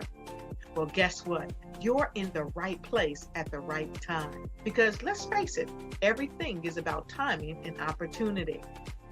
Hi, my name is Dr. Lotus Richey, and I'm the CEO and founder of the Lotus Richey Coaching and Consulting LLC, along with the Lotus Richey Ignite Show. 15 minutes of success with Dr. Lotus Richey, as well as books to boom your business and bring who you are. And today, I want to bring this amazing message to you about the Black Business Network and the Black Business Olympics. See, the Black Business Network and the Black Business Olympics is designed to help people just like you, that's right, that look like me, to take their business to the next level. Not just in your front yard or your backyard, but globally. The Black Business Network and Black Business Olympics is designed not to just help you survive, but to help you thrive. So join us today as we come together with businesses all around the world to support our students, our children, our young teens, our young entrepreneurs. What we do is we come together to help raise funds for students who are aspiring to be business entrepreneurs, who are aspiring and who are thriving in college. We endow them with a wonderful opportunity to gain scholarship of either a laptop or several thousands of dollars. And we invite you to help be a contributor to this amazing opportunity to help someone that looks just like you. So join us today at our website and let us connect with you and help you ignite and take flight in every area of your life on the Black Business Network and the Black Business Olympics. I'll see you on the other side.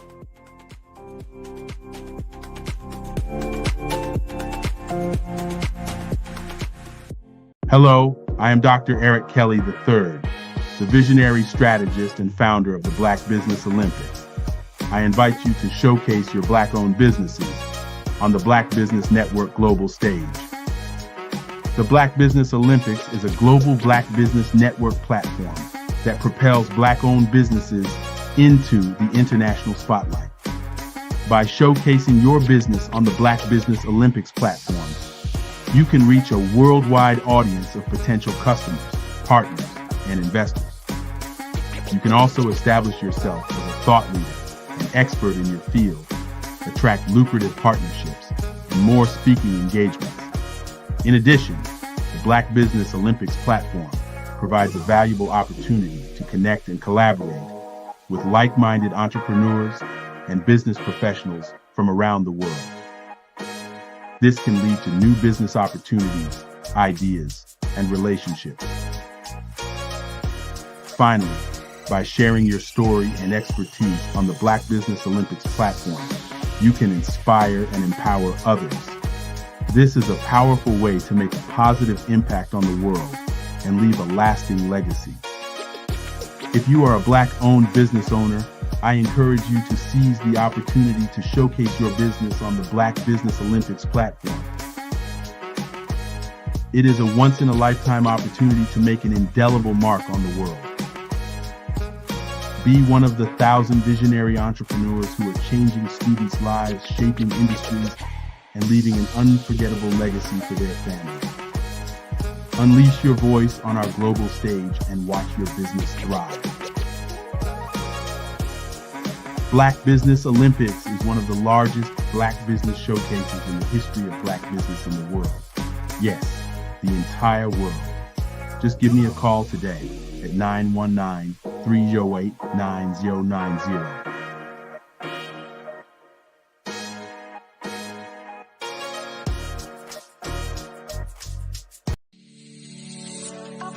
Did you know that our Black dollar only lasts for 6 hours in our community? Yet other communities, their dollars last for 19 to 30 days. The Black Wall Street Nation. Black Wall Street Nation. Yes, that's why we created the Black Wall Street Nation. Black Wall Street Nation is a centralized directory available to all Black businesses across the world. It was created for businesses like you, the ones that want to start and the ones who have a dream that have already started, such as businesses like Drop in a Bucket Productions, Valito Foods, Sugar Tea Branding Firm, All the Dazzle, Bun Cakeaholic, Miss Riot, and you. We'll have marketing, seminars, and some funding coming soon just for you. So, we want you to come and join us. www.blackwallstreetnation.com. See you there.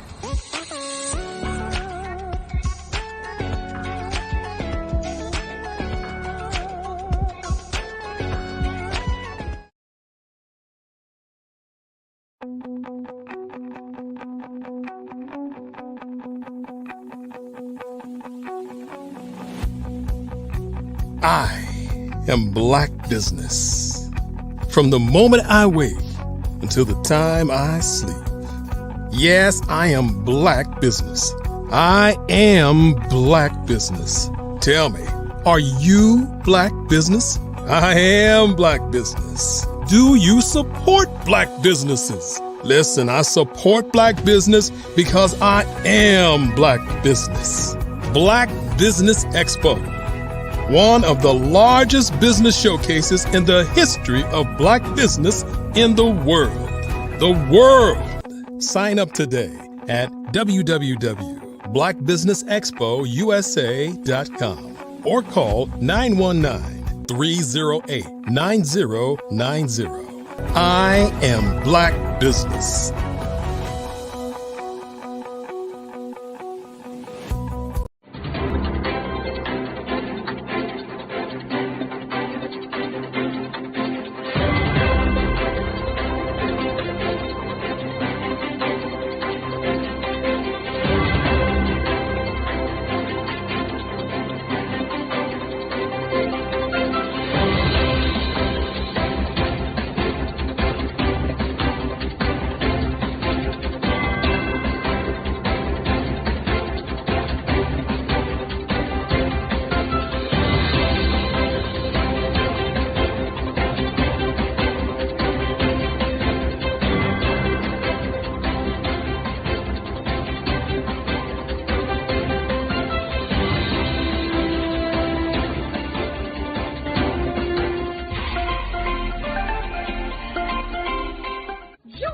Dr. Eric Kelly III and a host of phenomenal speakers from all around the globe for this 7-day virtual event that you don't want to miss. The mission of the Black Business Expo is to raise scholarship money from kids all the way from high school, all the way from college. The Black Business Olympics is one of the largest Black business showcases in the world. It is an opportunity for businesses and companies to showcase their businesses globally. We are going to be giving away laptops up to $5,000 away to students. Again, I'm Olivia Appleberry, the founder of 2 Cents Finance and one of the speakers for the expo. I am so excited to see you there. For more info, go to www.blackbusinessexpousa.com or call 919-308-9090 and hope to see you there.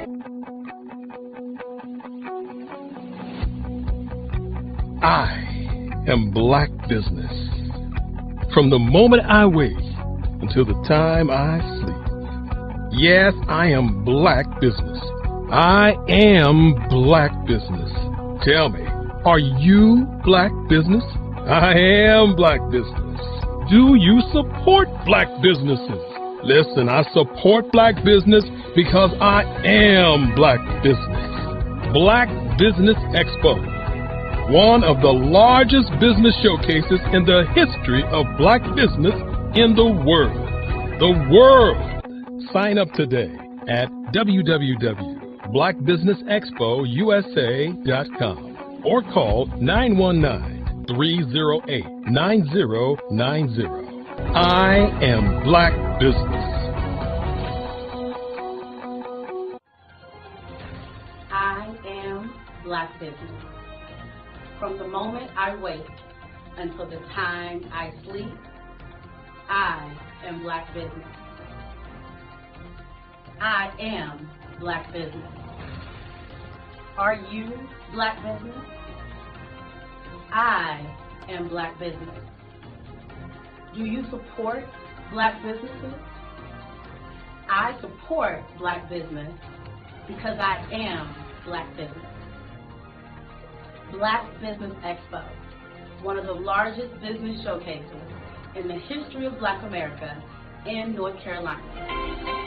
Join Dr. Eric Kelly III and a host of phenomenal speakers from all around the globe for this 7-day virtual event that you don't want to miss. The mission of the Black Business Expo is to raise scholarship money from kids all the way from high school, all the way from college. The Black Business Olympics is one of the largest Black business showcases in the world. It is an opportunity for businesses and companies to showcase their businesses globally. We are going to be giving away laptops up to $5,000 away to students. Again, I'm Olivia Appleberry, the founder of 2 Cents Finance and one of the speakers for the expo. I am so excited to see you there. For more info, go to www.blackbusinessexpousa.com or call 919-308-9090 and hope to see you there. I am Black Business. From the moment I wake until the time I sleep. Yes, I am Black Business. I am Black Business. Tell me, are you Black Business? I am Black Business. Do you support Black businesses? Listen, I support Black business because I am Black Business. Black Business Expo, one of the largest business showcases in the history of Black business in the world.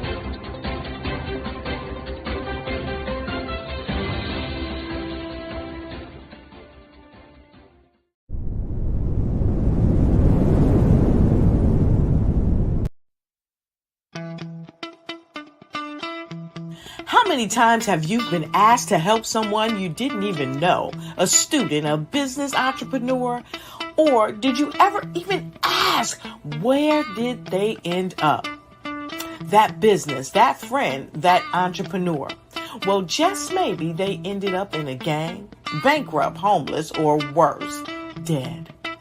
Maybe they turned to crime, drugs, and alcohol. Did you ever wonder? Did you destroy their dream, or was your life always so easy? At the Black Business Olympics, we started a movement to help students complete. Give them hope and foster success. Help them to leave their dreams of providing laptops, computers, and up to $5,000 in scholarship funds. Today, we ask you to help a student, a business owner, or an entrepreneur to realize their dream by sponsoring them, supporting them, and buying from them. Consider this.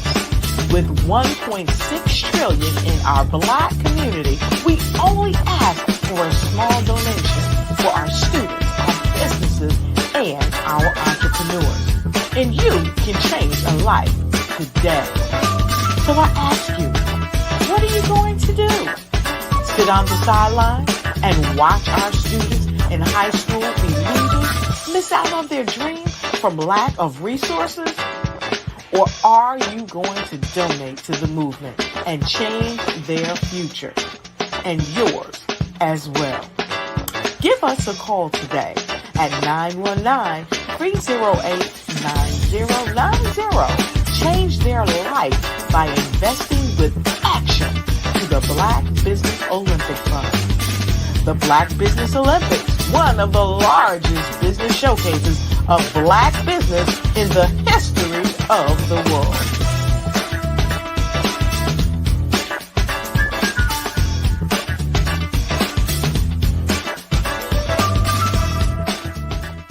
Are you a forward-thinking entrepreneur or business owner? The world is changing faster than ever, and it's time to pivot and adapt to the future. Hello LLC is here to help you do just that. Hello stands for helping enterprises leverage leading-edge optimizations.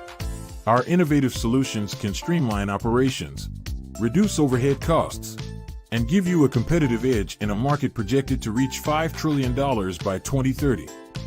By pivoting to the metaverse, businesses can tap into a rapidly growing market that is projected to be a significant part of daily life for 25% of Americans by 2026.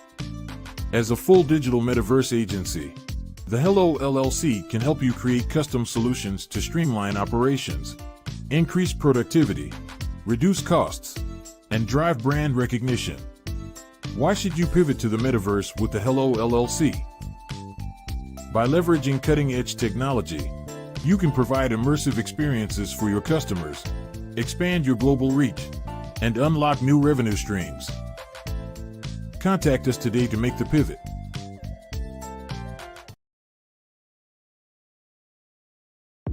The Black Business Network and Black Business Olympics are essential platforms for Black business owners globally.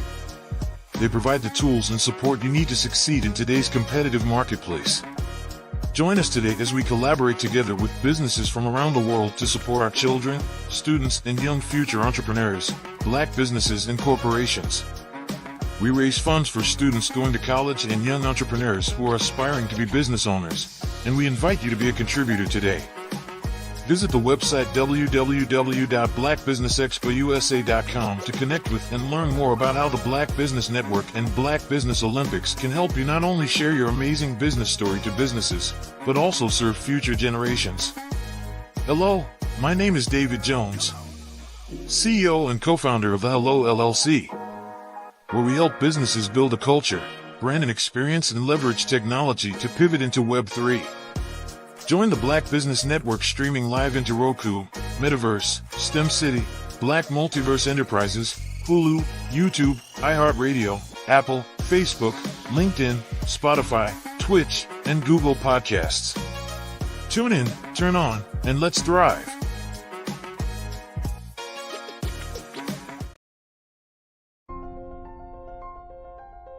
What if you could build your own city? A place where every child can find nurturing people to help them achieve their full potential. A place where every adult can access job training support, where health education is abundant, where social justice ruled the land. A place without limitations. Welcome. You have arrived at STEM City USA. It is what every city should be. A safe and trusted community where you find people and resources to help you become everything you are and beyond. STEM City is unlike anything you have ever experienced. It is a digital twin of the world around you, only better. STEM City is about energy and soul renewal. It is more than a digital world. You can almost feel the power of live cultural events, music, and theater. STEM City promises a better future for children with caring mentors and hands-on activities with dedicated tutors to support our youth. STEM City is your passport to a healthy lifestyle with weekly events addressing our community's many issues. STEM City is your financial well-being with helpful information on wealth management, career advancement, job training, and so much more. STEM City is the community you deserve. It is the city where your dreams can come true. STEM City USA, a place in the sky that is accessible to all who reach for the stars.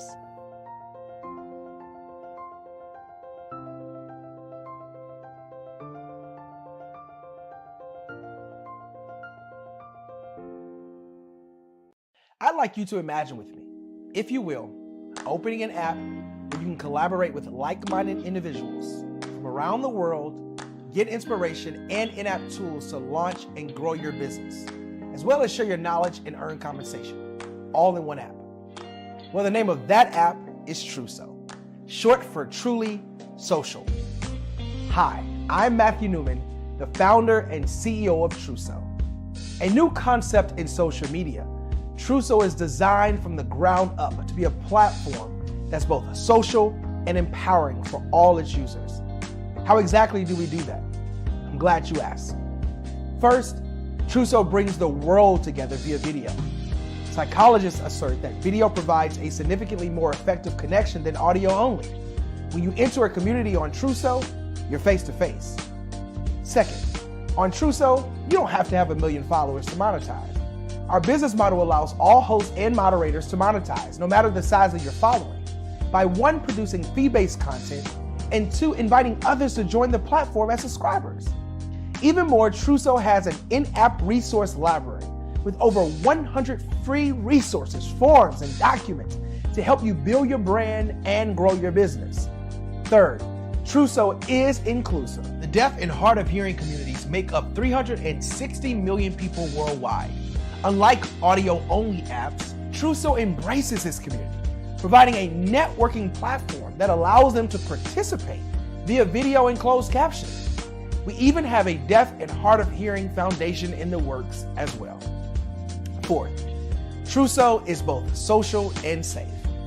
We refer to Trousseau as a virtual extension of the beauty shop, barbershop, and brainchild of the community. A place where there's laughter, along with wisdom, growth-oriented conversation, and genuine connections in a safe space. Trousseau even has proprietary security to ensure we maintain a safe environment for everyone. Where are we at now?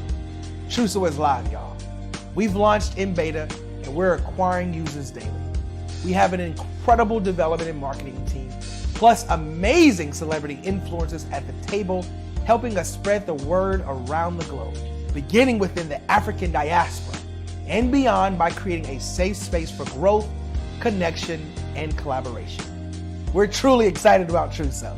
We've created something special for which there is a global market. And we invite you to embark on this journey with us as a shareholder. The future for Trousseau is truly bright. Join us and let's go there together.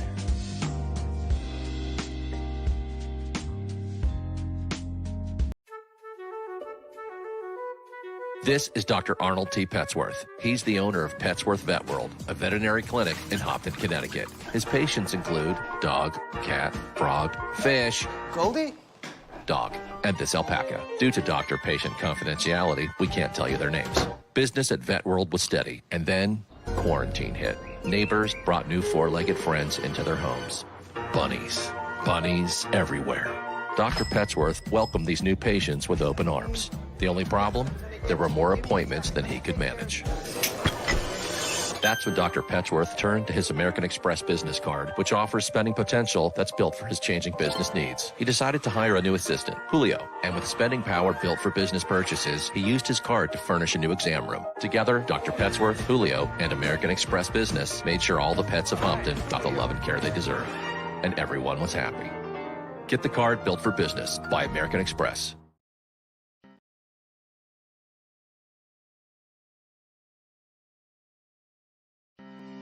Are you aware that showing off your expertise can gain customers and position you as an expert in your industry?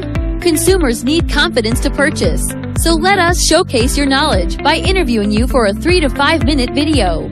We'll position you as an industry expert with a customized interview-style video, and for a limited time, we'll cover all production costs. Click this ad or call now for all the information. You'll want to experience the same 5-star service our customers love. So take advantage of this one-time offer. Click this ad or contact us now.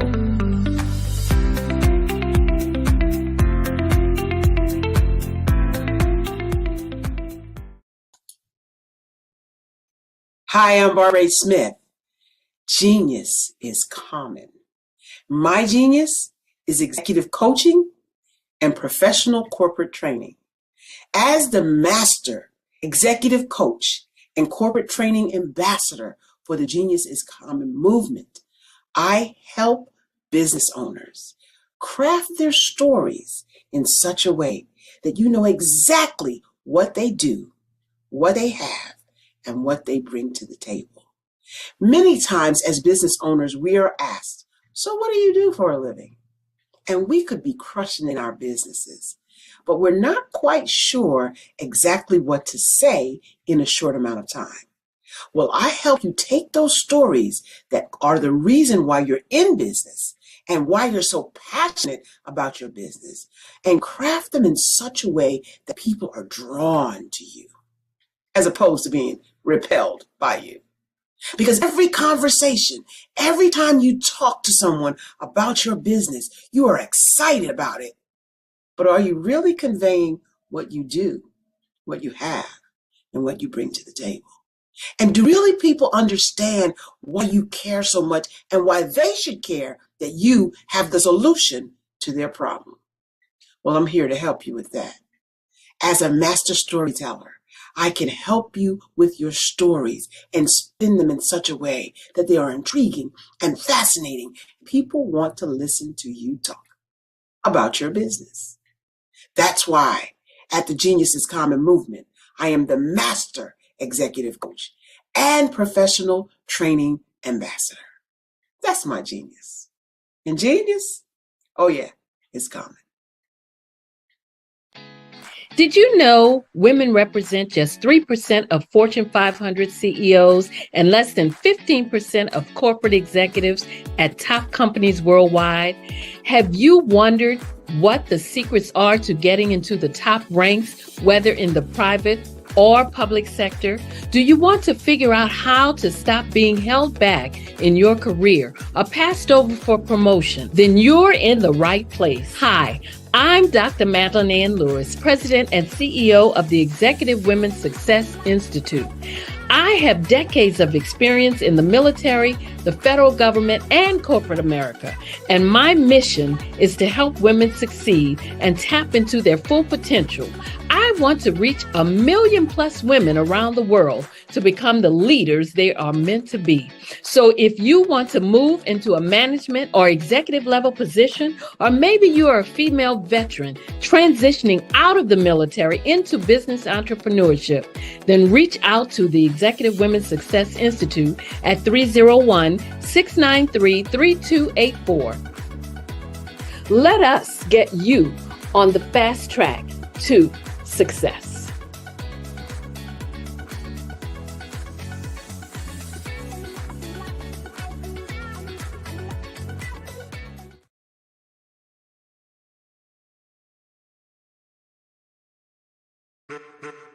Over the past few years, we've seen the growth of existing and new initiatives focused on financial inclusion, building global networks, and reducing the wealth gap in response to the idea there's not enough seats at the table. Whether their outcomes are to increase the representation of Black executives on corporate boards, ensure an inclusive global economy, or to create new U.S. African commercial pathways, the strategies are often carried out by separate programs. The question is, should they be?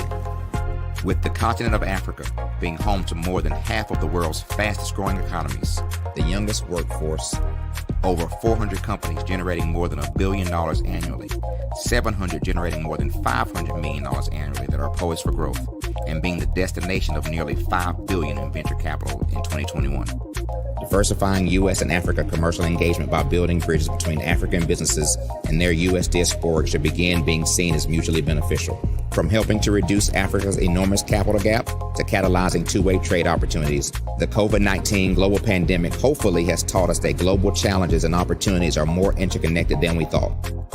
During the pandemic, African companies like Unicorn Flutterwave, insurance provider Reliance Health, ride-hailing app Yasir, and 54Gene, the continent's first bank of DNA on people of African descent, proved that when African companies have access to networks, capital, and information, they grow big, grow fast, and create solutions that are valuable to the world.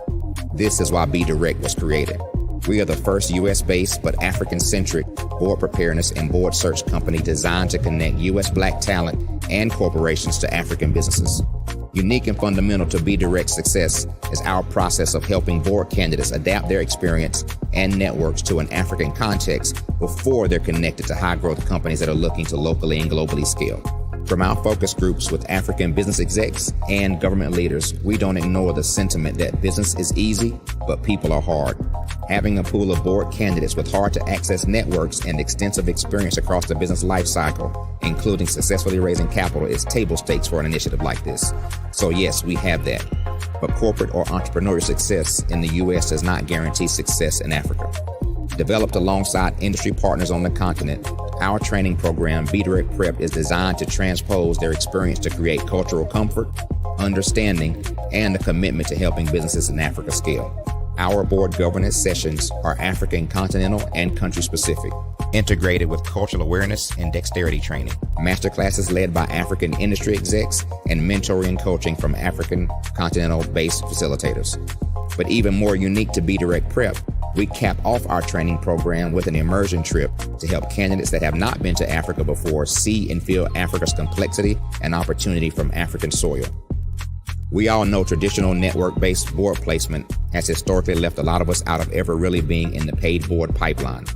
Our strategy supports the work of many great organizations that are successfully filling seats at U.S. board tables by creating more tables for those that are still left on the sideline. It's time to start seeing the role and value of U.S. Black talent and businesses on the continent of Africa differently. Old perceptions and habits limit economic inclusion. Let's transition Black talent and the African businesses they will support from the periphery of the global economy to its core. Living in a global lockdown, we all know now how fast local and global economies can change and see the value of having businesses that hire, strengthen local value chains, and even grow globally. Status quo in any form holds back progress. We must democratize U.S.-Africa commercial engagement by socially and economically connecting cultures that have long been disconnected. It's time for Africa's U.S. diaspora to redefine their global value by helping African businesses scale continentally and globally.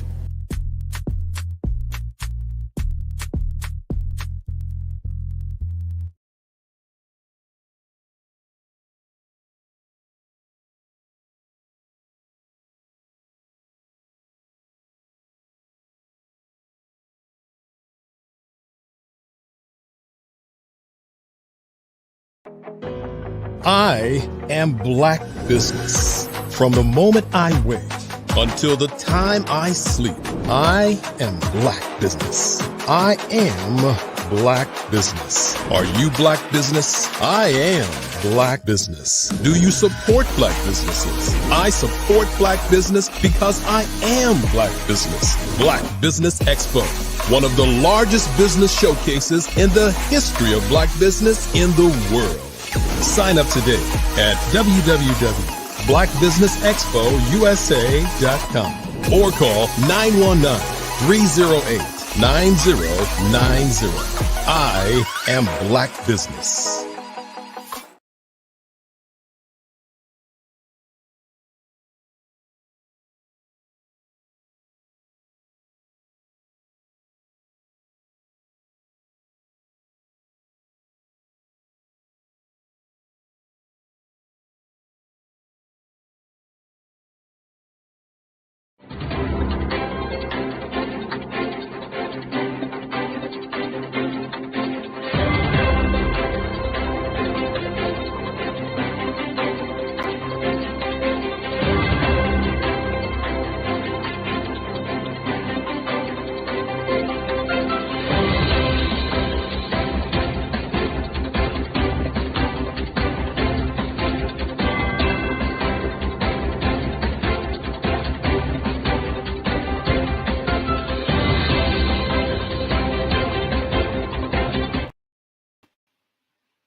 Good morning, business owners, entrepreneurs, thought leaders, and corporations, and welcome to the Black Business Network.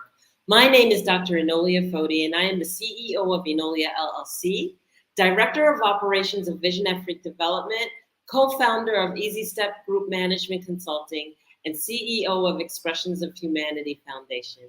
I am your moderator for this morning, and coming to you from Luanda, the capital of Angola, Africa, on the Black Business Network. The Black Business Network is a 24-hour business network showcasing Black businesses, business owners, entrepreneurs, and thought leaders worldwide. We have speakers from North Carolina, Singapore, Kenya, Burundi, Japan, and cities all over the United States. The Black Business Network is a global community sharing its business knowledge to empower, inspire, and educate businesses about business. So I want to share with you just a little bit. I'm going to share with you about something up and coming new this January on the Black Business Network. We are going to start featuring the Literary Olympics, where the focus will be on writers and authors across the world and introducing you to their books. That is going to be a wonderful addition to the Black Business Network. And I would like to share with you just a little bit about what I bring to the table in authorship. I'd love to share with you, first of all, that I am an author of 4 books. The first one being Finding My Sovereign Voice with My Grandmother Elder. And This book is offered on Amazon.com along with the rest of my books. And what it is a self-help hybrid memoir about the travel and work that I've actually done in order to transition my life from a corporate experience over to entrepreneurship. But not only that, it talks about the experiences that I actually went through and how it actually changed my life. Many of us are in the scenario in life where we're doing what we're supposed to do, we're meeting our responsibilities, we're doing what's expected of us. And life is nothing but a responsibility. And it came to me late in life, but partway through my corporate career, that I wanted to do something different. I wanted to be able to look at life differently. I wanted to be able to live life differently. I no longer wanted to be a 9-to-5 person or an 8-to-5 person, clocking in, putting in 80-hour weeks, and then barely seeing my family. And so what I did is I wrote about that journey. I wrote about that journey of wanting to change my world, but not knowing how to change my world. And meeting a grandmother elder that actually assisted and facilitated helping me in a self-discovery path that just changed my whole world. I talked about visiting Canada, Wharncliffe, Canada, which is on the eastern side of Canada, and it's in the northeast corner, northeast to all of Canada. And basically, in looking at that particular, or meeting that particular grandmother, I was able to share the longings that I had. I was able to share what it is that I wanted to change my life.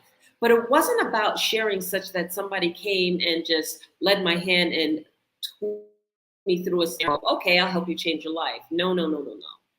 It was the fact that I was introduced to a whole nother culture. I was introduced to a whole nother world, the Native Canadian world. We say Native American, this is Canada, so the Native Canadian world. Because this particular grandmother, and by the way, grandmother is an affectionate term for elder, not a maternal grandmother, but eldership. And she embraced me, and she introduced me into her world. She introduced me into culture. She introduced me into traditions. She introduced me into a world that has purpose for every single thing that you do. And what it did is that it helped me see how I was living my life versus how life could be lived. The sheer arrogance that you have, you meaning me personally, that we have growing up in the Western world with that sense of entitlement, to take what we want, entitled to just expect that everything is there for us, for the purpose of us, versus that it has a purpose in its own life.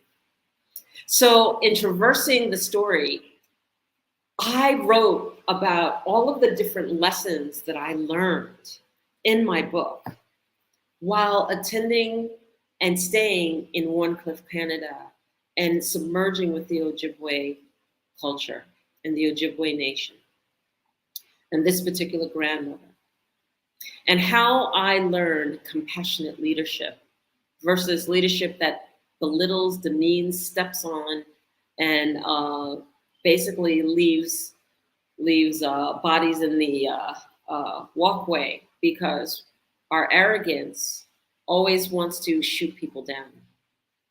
I learned how to be able to embrace my truth, how to step into the power of my words, how to be able to truly navigate life, and then know that the glass isn't half empty, but the glass is full, that what I bring to the table is enough. And then the moments that I had, I thought it wasn't enough, and how I was able to navigate that. It's funny how God can bring you through a journey in life and you have no idea its impact, its level of impact, what it does, and how it changes your life until you reflect back. And when I look back at the experiences that I had in upstate Canada, it actually led me through a journey in life that I had no idea that I would be taking, but I had always dreamed of. From Northern Canada, I met my next grandmother upstate New York. But that journey led me to having my first experience on a vision quest. That journey led me to picking up from New York and going to California. There, launching as an entrepreneur my business, and my business that spanned in the first year 22 states and 4 countries later, where I traveled all the world teaching and expressing and what I had learned from the indigenous as the foundation of my program. So in this book, How I Found My Sovereign Voice with My Grandmother Elder, it truly, truly expresses the journey and the lessons in the journey. And if you can learn from the lessons in my life, then you will truly, truly enjoy this book, because the lessons are shared.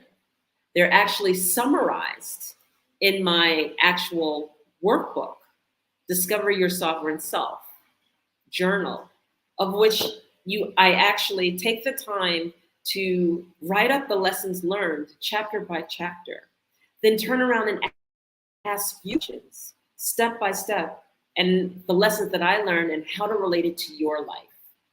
And then in relating it to your life, then you're able to journal in this particular book how it relates to your life, how it's different in your life, or how it's relatively the same. In the journal, I give you affirmations every day. And why affirmations? Because we know that affirmations, it's been scientifically proven, do actually change people's lives. The repetitiveness of the words impacts us all the way down to the DNA and to the mitochondria level. And if you don't know much about this, then I suggest that you go to my YouTube site and listen. I have some very explicit and very clear teachings about affirmations and how they can impact you in a scientific way. It's also shared by Billy Carson, too. He does an excellent explanation of it. That affirmations, and the first one that came from Africa, done by Queen Mayat. So the literary world, if you are a part of it, you'll really, really enjoy sharing on the Black Business Network and all of the things that you can bring to bear in sharing your book to those who are out there ready to listen. I also want to share about one of my other books. It's called The 30-Day Program to Conscious Living, and it's called Know Thyself. And in sharing Know Thyself, this book is also a launch in a program, self-help to conscious living. Why conscious living? Because we tend to get caught up in patterns and stuck in a world where we're constantly doing the same thing over and over and over again. And what happens is that we go into autopilot. We go into autopilot in our lives. And in going into autopilot in our lives, then what happens is that you're busy rushing through life. Does this sound familiar? Especially those of us who live in the city, because I was born and raised in New York City originally. And so in the morning, and it wasn't about, the quality of life versus that I had to do things quick, fast, and in a hurry, because if I didn't do them quick, fast, and in a hurry, then somebody might beat me to it. I had to be at work on time because there's always people waiting in line for your job if you weren't on time, and if you were tardy, or if you didn't meet your responsibilities for that position. So I learned to do everything fast, quickly, even in my decision making. But what happens is that when you get outside of the city, you realize that you're moving so much faster than the world around you. And you've forgotten how to slow down. That slowing down isn't a fact that just like you, I like to do things fast, I like to do things quickly. Slowing down is quality of life. Not how quickly I can get things done. And almost that's like quantity of life, but quality of life. That it's okay to take time and take pause in understanding how I think and how I come to the decision that I make. And in a world where we are bombarded with media all the time and noise all the time, it's imperative for us to sometimes take pause, take a breath, understand why I'm doing what I'm doing, why it's important, and be conscious of the fact that I choose to do this and that it has a purpose, and to really take time to understand that purpose in its entirety. So when we take time to actually take pause, then we're allowing our conscious to actually move forward, to actually be present in the moment. And this is important because many of us, oh yeah, well, I can move quickly and I can move fast and I'm present. And then the point is you're not present. When we're multitasking, I could be on here and I could be speaking to you, but meanwhile, I'm also checking my phone and I'm texting over here and my attention's drawn here, here, here, here, here, here, and here. I'm not present. I'm not speaking to you. A part of me is, and another part of me and my thoughts are somewhere else. That doesn't work. It doesn't work for quality of decision making.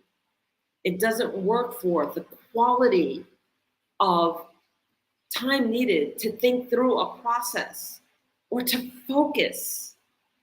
Something about the time that we're in now doesn't afford many of us the opportunity to focus on what's necessary. And the world is actually set up so that you don't focus. Why?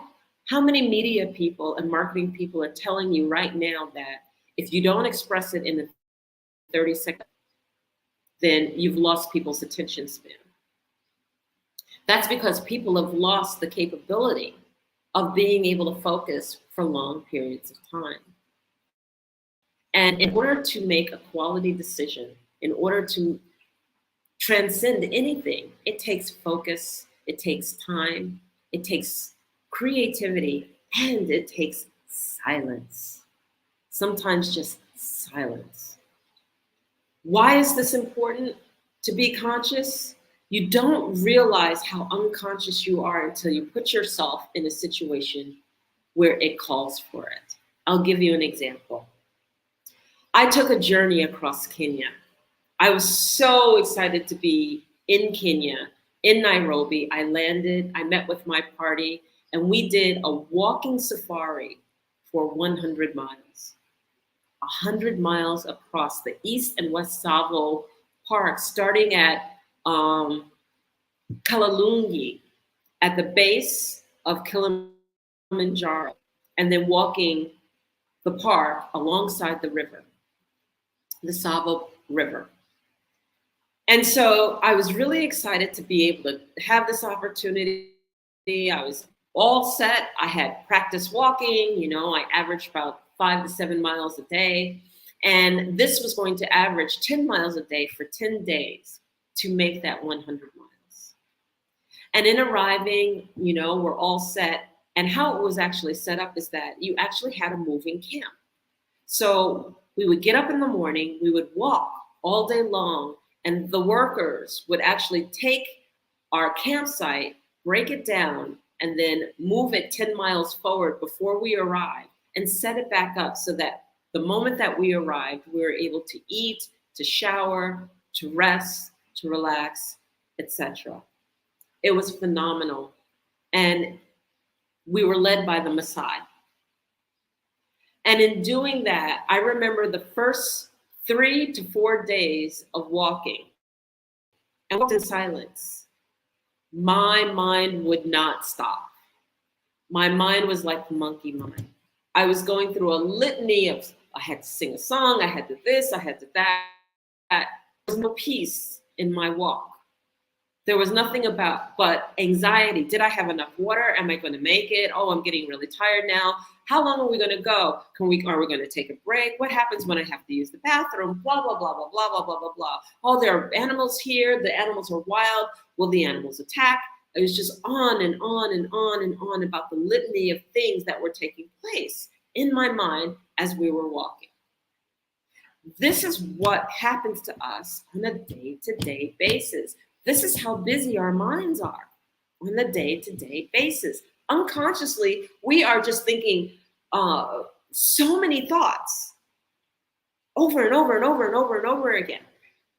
And we don't have peace in our lives. And it took the first 3 days of my mind going through that. And on day 4, I finally had an epiphany. And that epiphany was that my mind just stopped. Like I was walking and there was peace, but not peace around me, because the peace around me was already there, but my mind was so jammed with all of the things that I had stepped out of, the singing, the music, the this, the that, rushing to go get this done, rushing to go get that done, that I actually saw the difference on day 4 of the walk, that my mind could calm down. Then it wasn't worried about the animals. I realized that we have a natural balance with the animals. The animals weren't interested in us. That it's our fears projected in front of us that actually makes the animals anxious about us.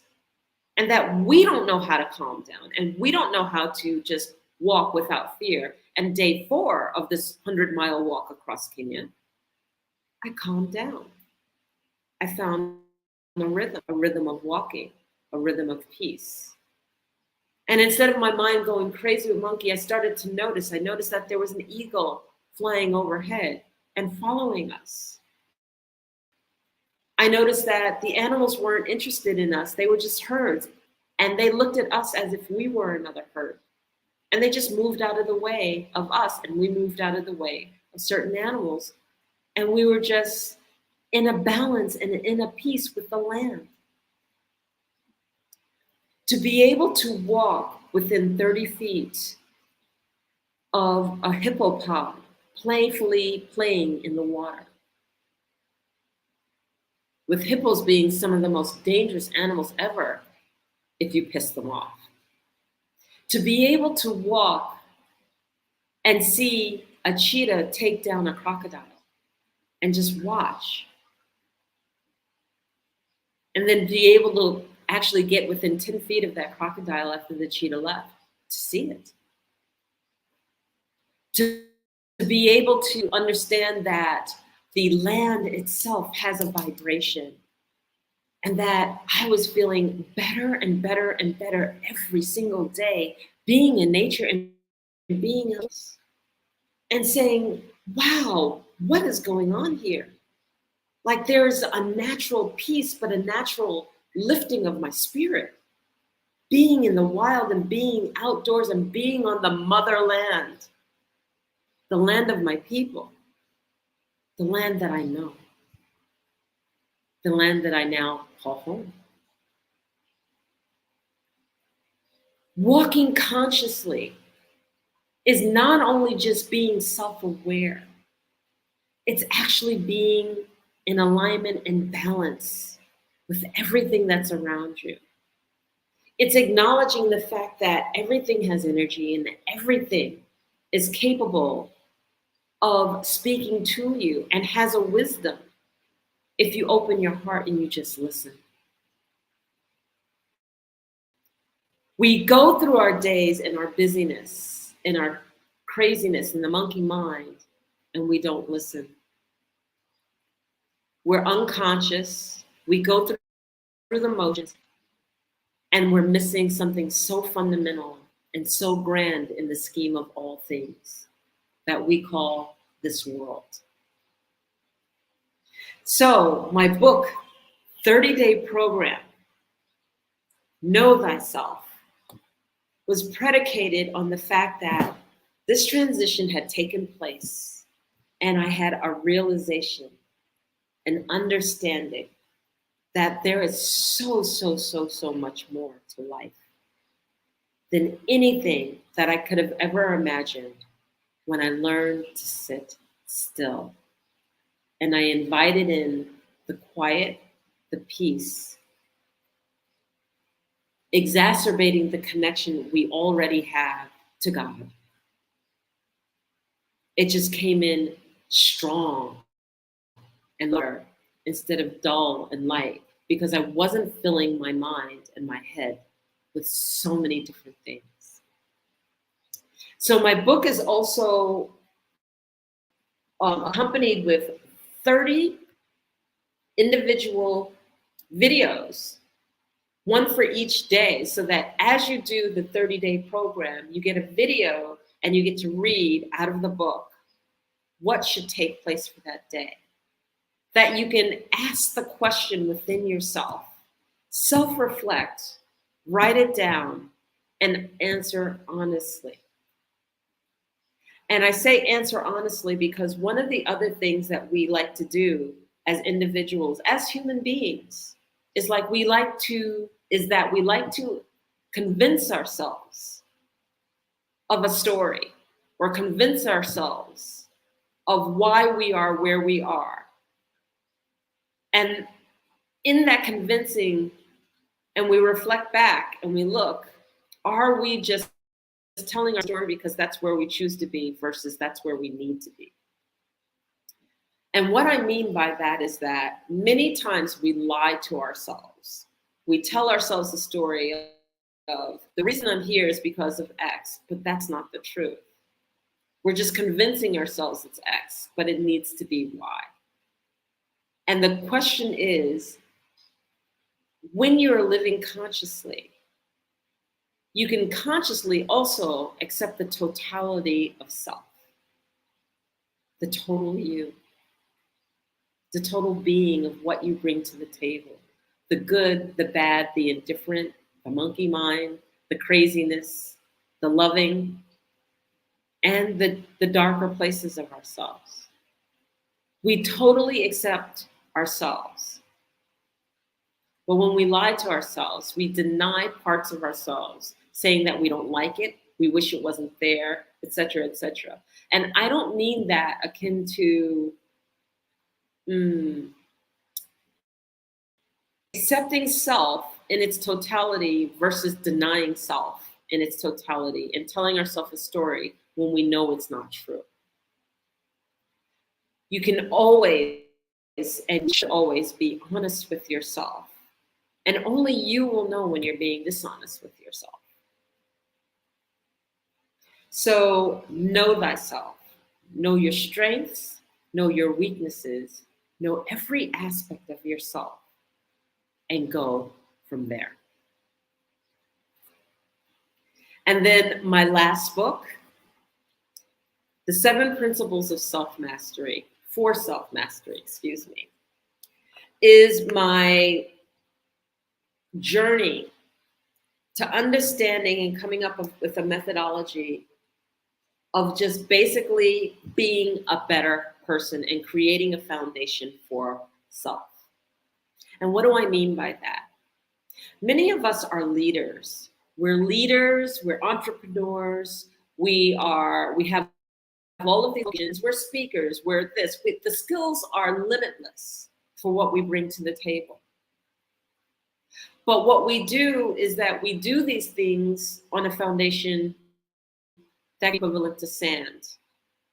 So yes, you might be that wonderful speaker, but what happens is that you might fall apart after speaking each time because you're insecure and you've never addressed the insecurity. You're able to function through life, but you never go certain places because a trauma happened in your life, and that trauma brings fear, and that fear brings the limitations. So you never, ever, ever go beyond a particular limitation until you address it. And so what happens is that when we have traumas and we have fears in our life, we actually look through the pain of fear when we're living life. And we limit ourselves along the guidelines of the pain that we've experienced. So when I talk about the 7 principles for self-mastery, I also talk about the Empower, Achieve, Succeed methodology. It's a methodology that I developed that actually addresses how to live consciously, confront some of our hardest fears, and not change, but transform the patterns and habits over a period of time. It's very, very easy to say, oh, I'm going to change, and you change for a period of time. And we know this because we do this every January, don't we? We call them the new things that I'm going to do for January 1st, right? I'm going to change. I'm going to do these are my list of things that I'm going to change for the new year, and this is what I'm going to do. And then we do it for about a month, and then we're right back to the same old habits. Well, through this methodology, we actually break down the patterns and the habits. We actually learn how to observe our own thinking. We learn how to observe our own behavior. And then we learn how to make a different decision. And when we make a different decision, we get a different outcome. We learn how to navigate through the stories that we are creating for ourselves and that others are creating on behalf of us. We learn that when silence takes place, we don't have to fill in the blank with a story that, frankly, we're making up because the truth hasn't been unveiled to us yet. We learn to navigate through, and we learn to do. So if you're interested in any of the books, you can find me on Amazon.com. You can also find me on my website, www.enolia.live. And you can reach out to me on info@enolia.live for any questions, thoughts, and share with me your thoughts. So I want to thank everyone, and I'll see you later because genius is on the other.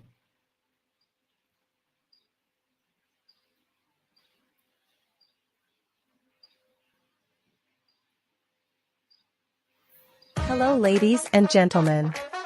Allow me to introduce myself. My name is Tara Bush, and I am the co-founder and COO of the Hello LLC, where our mantra is helping everyone live life optimally. And more importantly, helping entrepreneurs leverage leading-edge optimizations. We help businesses build, brand, automate, and pivot into the future. With over 22 years of corporate C-level experience, I carry a wealth of knowledge and expertise in my professional portfolio.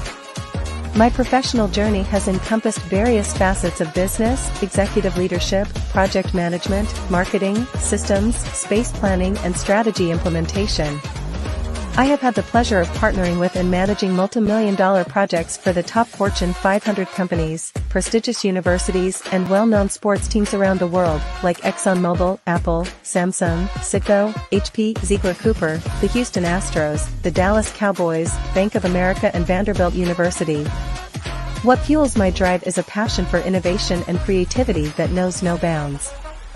I thrive on pushing the boundaries and thinking outside the box to bring fresh, ingenious ideas to the forefront. I turn visions into reality. As a leader, I am a steadfast advocate for integrity and creativity. I am driven by a profound desire to help individuals and businesses create their own return on time investment while leveraging technology. At the Hello LLC, we are more than just a 3D digital marketing agency. We are a community committed to helping, building, and thriving together with integrity. We can either show you, teach you, or do it for you. We believe in the power of innovation to transform the status quo. My fellow professional powerhouses, in the spirit of abundance, I firmly believe that there is enough prosperity in this world for all of us to thrive together. So, I invite you to make the pivot because the future is already here.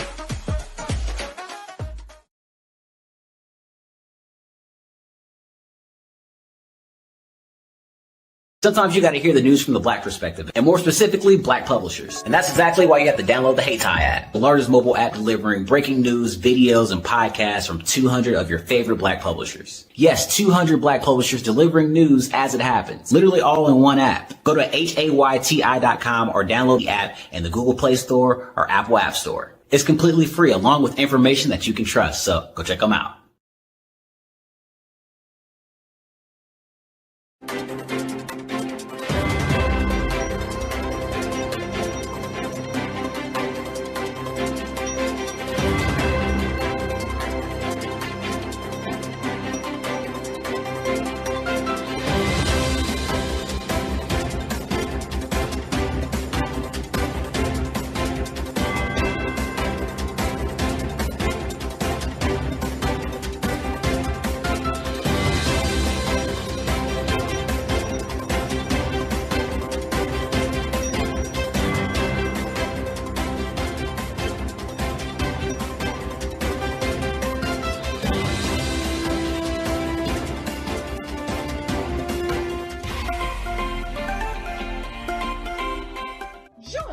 Dr. Eric Kelly III and a host of phenomenal speakers from all around the globe for this 7-day virtual event that you don't want to miss. The mission of the Black Business Expo is to raise scholarship money from kids all the way from high school, all the way from college. The Black Business Olympics is one of the largest Black business showcases in the world. It is an opportunity for businesses and companies to showcase their businesses globally. We are going to be giving away laptops up to $5,000 away to students. Again, I'm Olivia Appleberry, the founder of 2 Cents Finance and one of the speakers for the expo. I am so excited to see you there. For more info, go to www.blackbusinessexpousa.com or call 919-308-9090 and hope to see you there.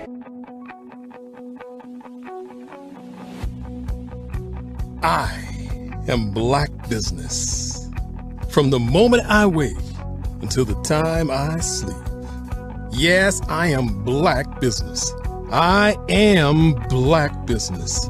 Tell me, are you Black Business? I am Black Business. Do you support Black businesses? Listen, I support Black business because I am Black Business. Black Business Expo, one of the largest business showcases in the history of Black business in the world. The world! Sign up today at www.blackbusinessexpousa.com or call 919-308-9090. I am Black Business.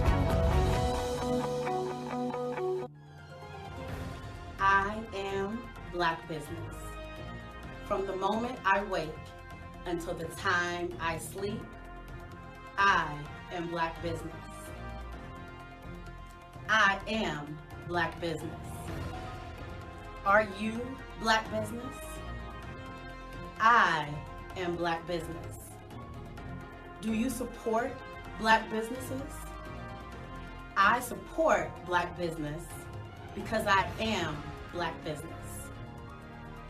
Black Business Expo, one of the largest business showcases in the history of Black America in North Carolina.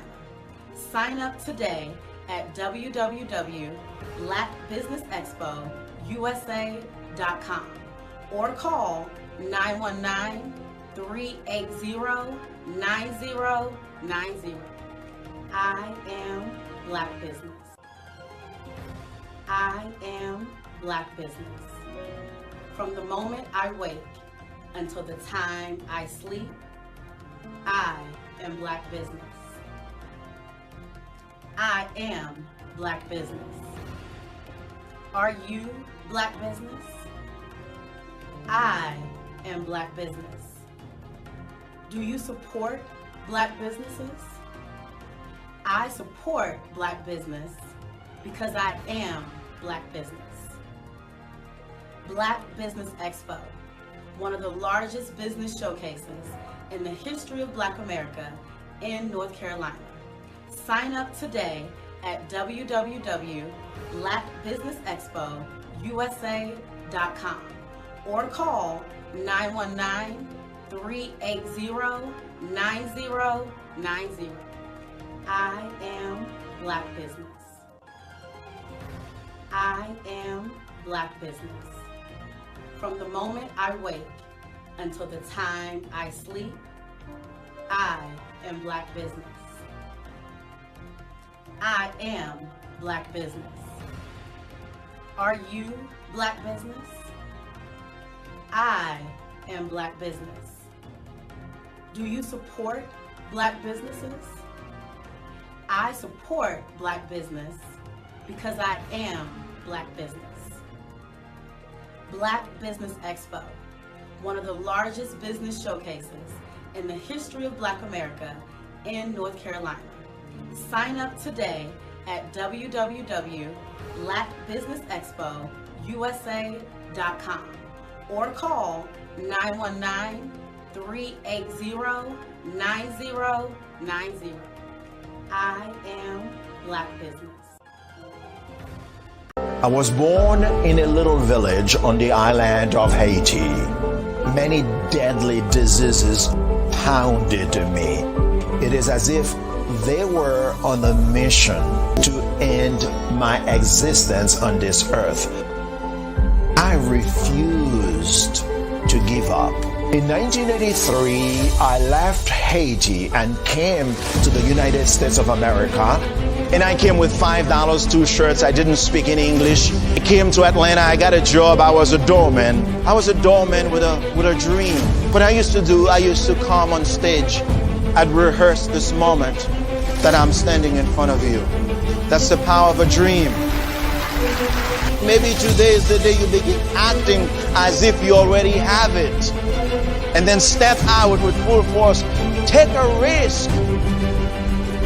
No condition is permanent. Don't let your situation distract you. You are chosen. You are called. You are born for a purpose in this life.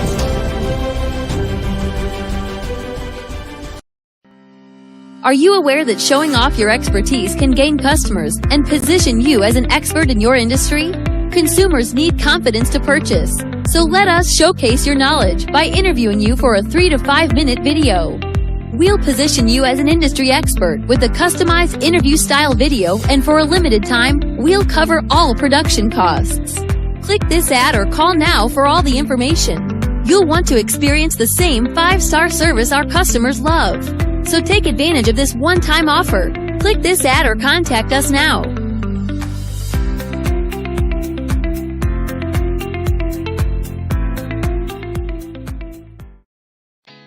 Did you know women represent just 3% of Fortune 500 CEOs and less than 15% of corporate executives at top companies worldwide? Have you wondered what the secrets are to getting into the top ranks, whether in the private or public sector? Do you want to figure out how to stop being held back in your career or passed over for promotion? Then you're in the right place. Hi, I'm Dr. Madeline Ann Lewis, President and CEO of the Executive Women's Success Institute. I have decades of experience in the military, the federal government, and corporate America, and my mission is to help women succeed and tap into their full potential. I want to reach 1 million+ women around the world to become the leaders they are meant to be. So if you want to move into a management or executive level position, or maybe you are a female veteran transitioning out of the military into business entrepreneurship, then reach out to the Executive Women's Success Institute at 301-693-3284. Let us get you on the fast track to success.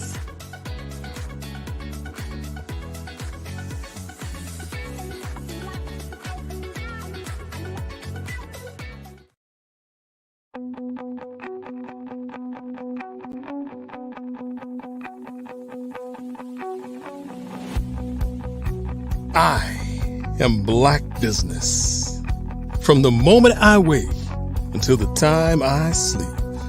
Yes, I am Black business. I am Black business. Tell me, are you Black business? I am Black business. Do you support Black businesses? Listen, I support Black business because I am Black business. Black Business Expo, one of the largest business showcases in the history of Black business in the world. The world! Sign up today at www.blackbusinessexpousa.com or call 919-308-9090. I am Black business.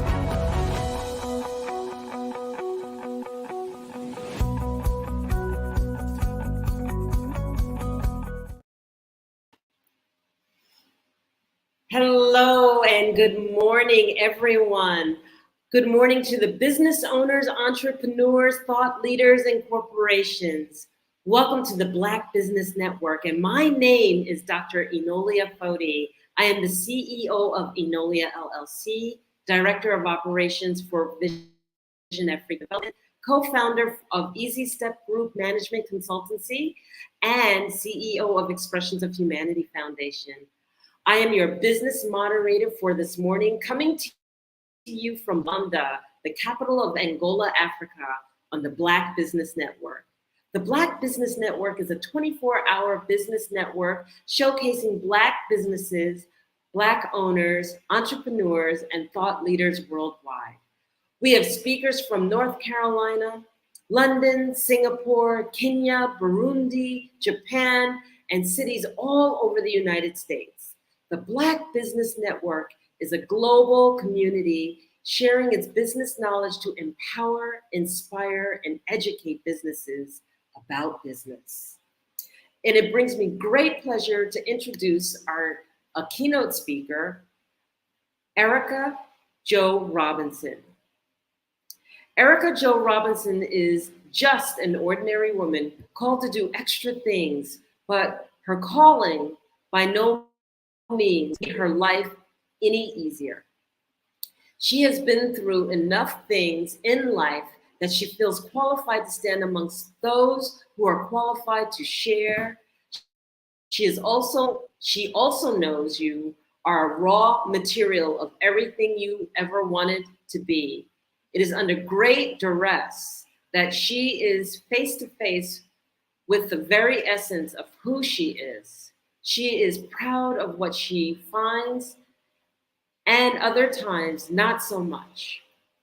If you ever felt like God crushed you in one hand and sustained you in the other hand, then her message is for you. She is a stage 4B, and let me see if I can get this correct, adenocarcinoma survivor. Ironically, it seemed when her life was just beginning, she was closest to death. She was living so good that she felt no symptom of cancer that I could recognize, but had both COVID and cancer at the same time and was practically asymptomatic. After surgery, recovery was long and hard, but in these moments, she would have the clearest picture of herself, her true self. She wants and needs to share her deepest thoughts while she was in the refining moments, not only during her first cancer diagnosis, but also her second. While in the valley of pain, a decision she realized her purpose was grander than she could ever have imagined. She is the guardian, she is the change, she is both the lock and key. Ms. Erica Jo Robinson is a best-selling author or co-author in the HER, Her Story, TOO 2 anthology book collection by Carol Wilson, and aspiring public speaker and point blank. She has been trained and fortified by life's lessons, and finally, she feels ready to step forward. I present to you Erica Jo Robinson. Good morning. How are you? I am fine. It's so nice to have you here. It is a pleasure to be here every single time. Wonderful, wonderful. Okay, I'm getting a slight echo. I don't know if you can hear that. I can hear you, yes. Okay.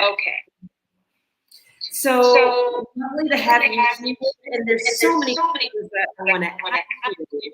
So first of all, let's start off with where you're located from and where you're from. Talk to us. Well, I am a Jersey girl, born and raised, and I have been in Jersey. I left Jersey probably at about 15 or 16 years old, moved to Pennsylvania, and grew up in the Poconos, graduated high school from the Poconos, and then did the military. And now I'm here in Virginia, in a small town called Henrico.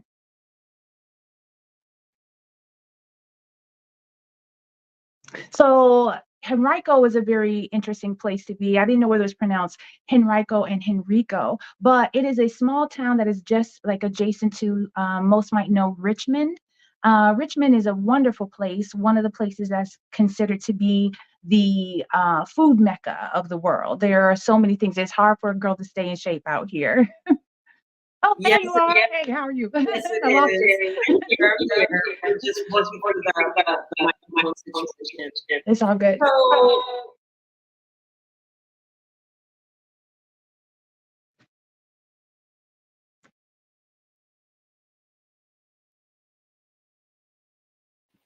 tell us a funny thing that you believe about radio when you Oh man. When I was a young girl, this is long before internet was accessible to everybody the way that it is now, and I listened to radio constantly. What I didn't understand is that radio was pre-recorded. What I thought was happening was that every artist was lined up to get ready to sing their song. Was lined up at the studio ready to sing their song, and then they would go back in line at the end of the line, and because you would hear the same song like maybe a few times throughout the day. So I thought they were there all day getting ready to sing their song and come back through the line. That's what I did not understand, that it was pre-recorded. I thought radio was live. And so as a young girl, I didn't know that, so I'm exposing myself. Oh, it's okay.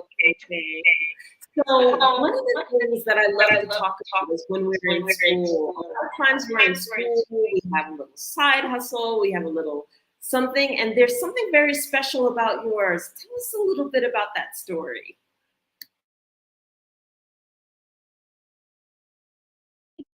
You're on mute. Okay, here we go. Can you hear me? Yes. Okay. So while I was in school, when I grew up in school, being bullied was not like it is now. It was I hate to use this phrase, but it was like a rite of passage in a sense. You were tested in school, I guess. You know what I mean? So not only were you learning your academics, but you also had to prove your heart. Especially in Jersey, when we were growing up, it was, a rough thing. So I was always an advocate for someone who was being picked on or being bullied, because I had been picked on and bullied so much. So what I used to do was I used to avenge the bully, and then it turned into this type of business where I had been known as a great fighter in school. And so the kids would come and say, "Hey, Erica, so and so is being bullied on the playground." And I used to be like, "Okay, I'm gonna come down there, but you know the fee." And they used to give me a quarter to go down there and fight the bully. And so this reputation had grown for me. I became a bodyguard in sense. I was a hired bodyguard. You know what I'm saying? I don't know what it was about fighting that it just gave me a sense of purpose at that time. I felt like I was fighting for not only for myself at that time, but I was fighting for who I was to become. I was fighting for everybody who had been bullied. I was fighting for all the times I had been bullied. And I just poured that into what I didn't know what would become a desire for me to become a fighter, which is what I wanted to be. I loved Layla Ali. I wanted to be Layla Ali. And so I asked my mother, I was like, can I train to be a fighter? I'm really good at it. And I was just always very calm during a fight. You know what I'm saying? So I was really good at it and thinking it through. And my mother was like, no. And that was the end of that. And I had to move on to something else. Yeah.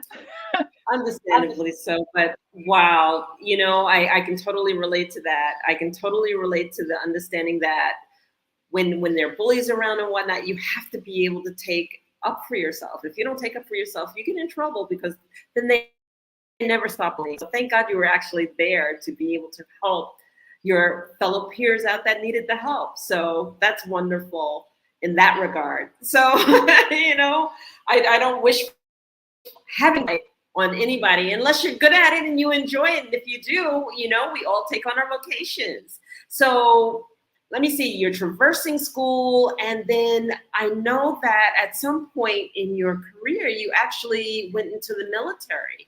Can you talk a little bit about that? Oh man, would you please repeat your question for me one more time, please? Yes. So I was saying that at a certain point, you traversed school, and I know that at some point you went into the military. Can you talk a little bit about when you went into the military? Absolutely. I joined the military in order to get out of a small town that I was in that I did not see a way out of. I didn't have the skill set. I wasn't a college type person at the time, and I knew that I needed to get out. And so what I did was I tried to join the army, but it just wasn't a fit for me.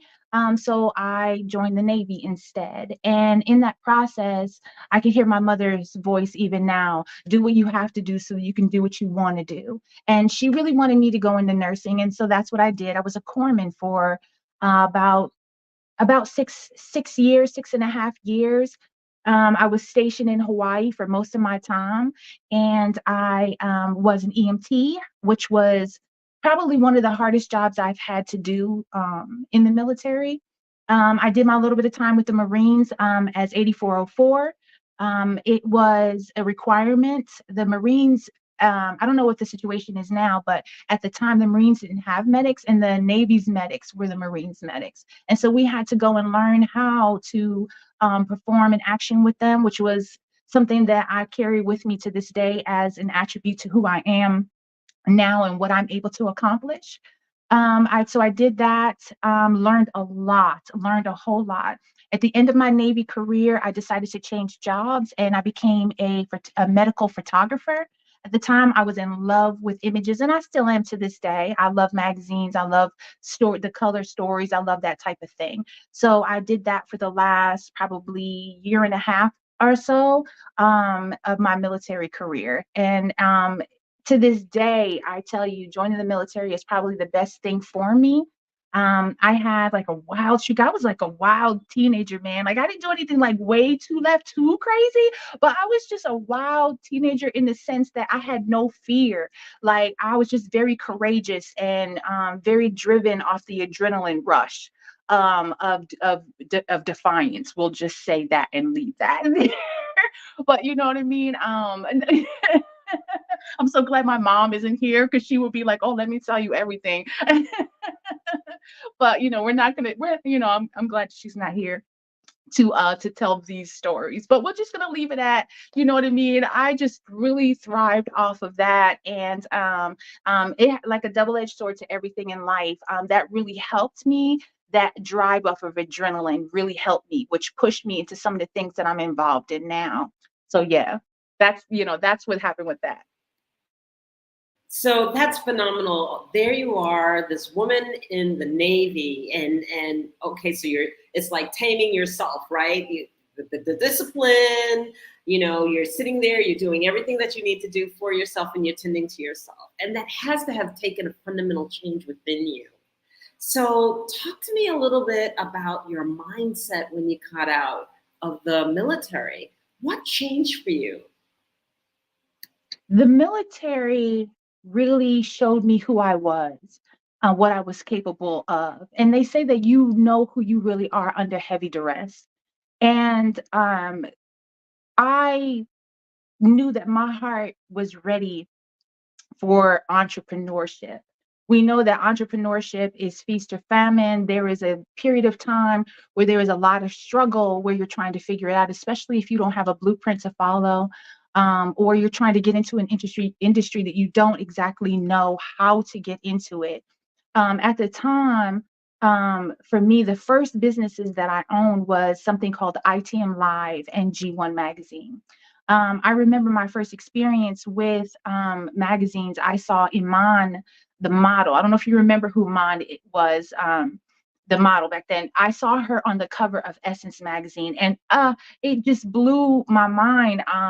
My first words, I'll never forget them, were, oh my God, Black people are beautiful. That was my first thought as like a 15-year-old young girl, is searching for myself and within the community that I was in and within the access to things that I had access to. And those images just stuck with me. Like I would, like people searching for money for, like a picture an addict searching for money for like cigarettes or whatever. I was pulling up the couch cushions looking for change to buy the next Essence issue or the next Ebony or the next Jet at the corner store, the little bodega at the corner store. And I just thrived and loved. I would stand in the store for hours just flipping through a magazine to know if this is the one that I wanted, or the array of magazines that were there.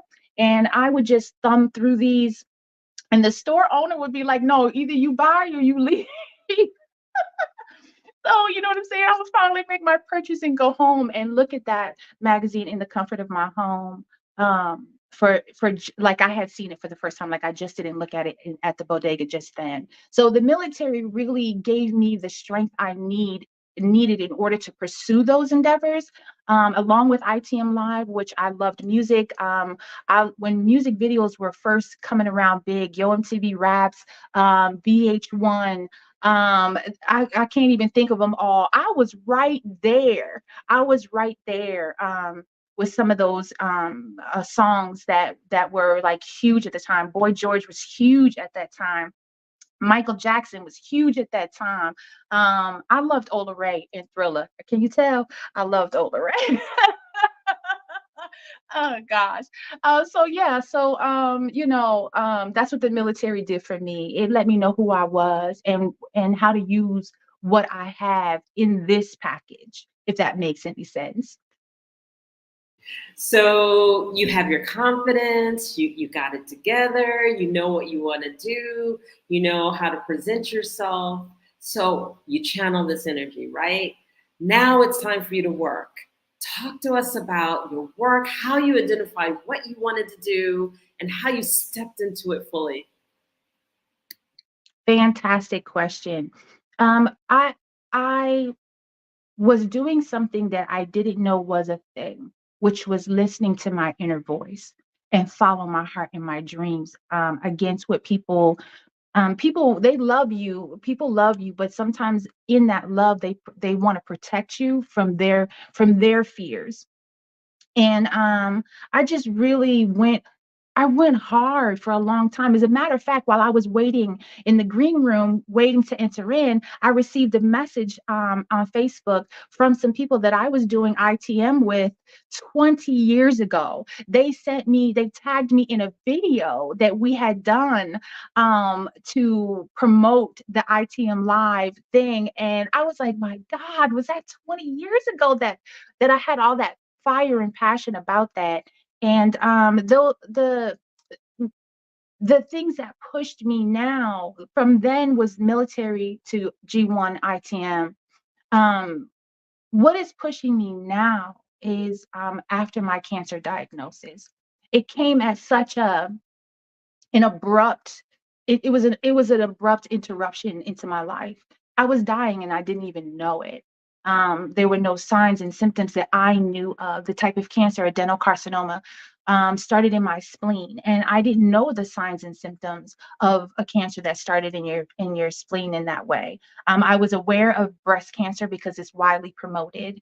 I was aware of maybe some of the other cancers out there, but adenocarcinoma starting in your spleen, I was not aware. And plus, I was and still I am today a get up in the morning before the sunrise workout type of person. There's something about getting up before the sunrise that is therapeutic for me. And I was doing that, running the stairs, lifting weights, challenging myself every day, surrounding myself with a circle of people that spoke the language that I needed to hear. And I didn't have those people accessible to me. So I built this table from YouTube, from motivational speakers. And I just thought, wow, if it doesn't cost me anything to listen to these people and to see if what they're saying is true, it only costs me a little bit of time and effort. And so those things catapulted me into what I believe I should be doing right now, which is writing and motivational speaking. Because if a girl like me, just a girl from Jersey, an ordinary girl from Jersey,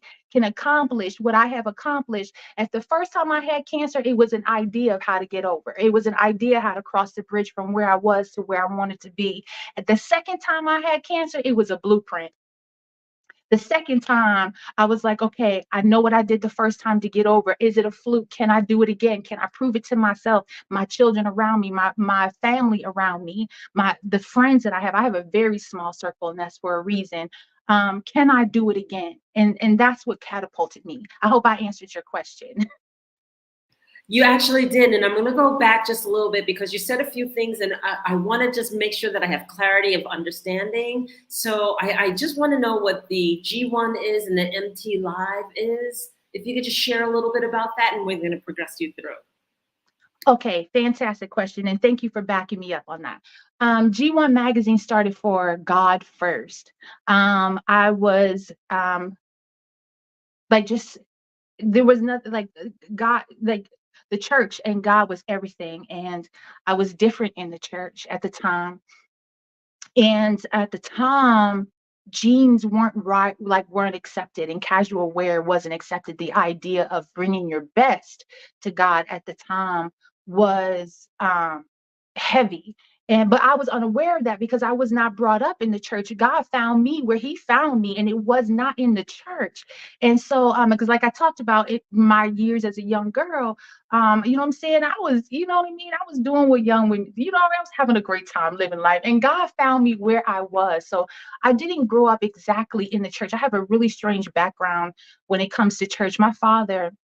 My stepfather, who I call dad, who raised me, was Episcopalian and Black Hispanic. So we went to church on the holidays and things like that, kind of a Catholic thing. And then my godparents were devout Baptists. So then when I wasn't going, you know what I'm saying? So I had this like weird, like kind of presentation of what God, who God is. I'm not gonna say was, who God is at that time in my life. And so that's what G1 was about: fashion. It was about the whitewashed tombs. It was about, that's what I felt at the time. I was wearing like, you know, at the time the velour sweatsuits were in. I was wearing that type of stuff to church. And believe me, I turned heads, you know, just for that reason, and talked about for that reason. If we move forward to ITM Live was inside the music. And that was, they went together. So when we found artists, we were invited to underground situations where we found Christian artists who had the heart and courage to perform in secular venues. And we will pull those artists back to our platforms and our platform and give them the opportunity to perform and perfect their craft. And so then G1 magazine will report on those things that was happening in ITM and on those stages. That's how that whole thing got started. And you know, it's so funny that you asked me about that. I was just going through that old stuff the other day, looking at how passionate I was and determined I was without schooling. I looked at magazines as the school, and I studied from the outside looking in. And that's how I did with ITM Live as well. I was influenced heavily by 106 in Park. I'm not sure if you remember that show. I patterned ITM Live after 106 in Park, almost like as best I could, like down to the graphics. I mean, young graphic artists. We were just so hungry back then. When I think about that time, it just gives me so much life now. We were hungry back then. So yeah, pretty much that's where that stuff comes from. I love this because the rule is there are no rules. I'm just going to do it. I'm going to do it the best way I know how. This is the way that we're supposed to be living life, instead of taking this projected way of being on and saying, okay, this is what is expected of me. I always have the saying called dream a beautiful dream or you will be dreamt, which is like, if you don't create your dream, then all you do is fulfill what everybody perceives you should be doing instead of doing what you want to be doing. So this is really, really phenomenal. And I sit there and you think about the fact that you got performers to come in and perform. What was the strategy behind that? What made you think of that to do? Oh, that's such a great question. How do we get this? When we came, we lived in a small town called Bremerton on the West Coast in Washington State, where I spent 22 years. When we got there, we ran, my husband at the time, I'm now divorced. My husband at the time ran into someone named Sean he was in college. And I remember I was dropping him off at college every day. And then I was going to work. And then one day he came home and he was like, yo, I met this guy named Sean and da da da da da, so on and so forth. Sean was very connected because he had grown up in this area in Seattle, Tacoma. He knew a lot about Bremerton, Everett. It was just a few towns that we frequented often. And so once Sean heard about this idea, like I was like, Sean, I want to do this. I want to start a magazine. This is what I want to do. This is my life home. This is what I wanted to do. And he was like, really? He was like, well, I know this person. And we were so bold. When I say we were so bold, we were new in that town. We found a church that we wanted to join, or not even to join, that we liked. And we went a couple times and we were like, this is a great church. Before, we were so bold. We were like, we need a meeting with the pastor. We need a meeting with the pastor because I have an idea and I want to bring these artists that I'm noted, that I'm learning about, and we want to start this show and we want to start it right here. And I think the pastor at the time, God rest his soul, he is long past, he looked at us like, he blinked like before answering, like what are you asking? But we were so bold that we were like, we know this is good, we know this is what the youth want, to separate, because a lot of the youth were talking about at the time how they wanted, like, they didn't feel trusted in church to do what was needed to be done, in the sense that ushering in the Holy Spirit, being respectful, that, like letting the Holy Spirit just run and do it. They always felt like the pastor came on and started talking right when the Holy Spirit was dropping and they were getting revelation from the Holy Ghost. So we wanted to do something that was without ushers, without a program, without an official we just wanted it to be, God led. And that's just where we were at the time. And so that just, like, the word just spread and our reputation preceded us. And it, nothing is better than word of mouth advertising.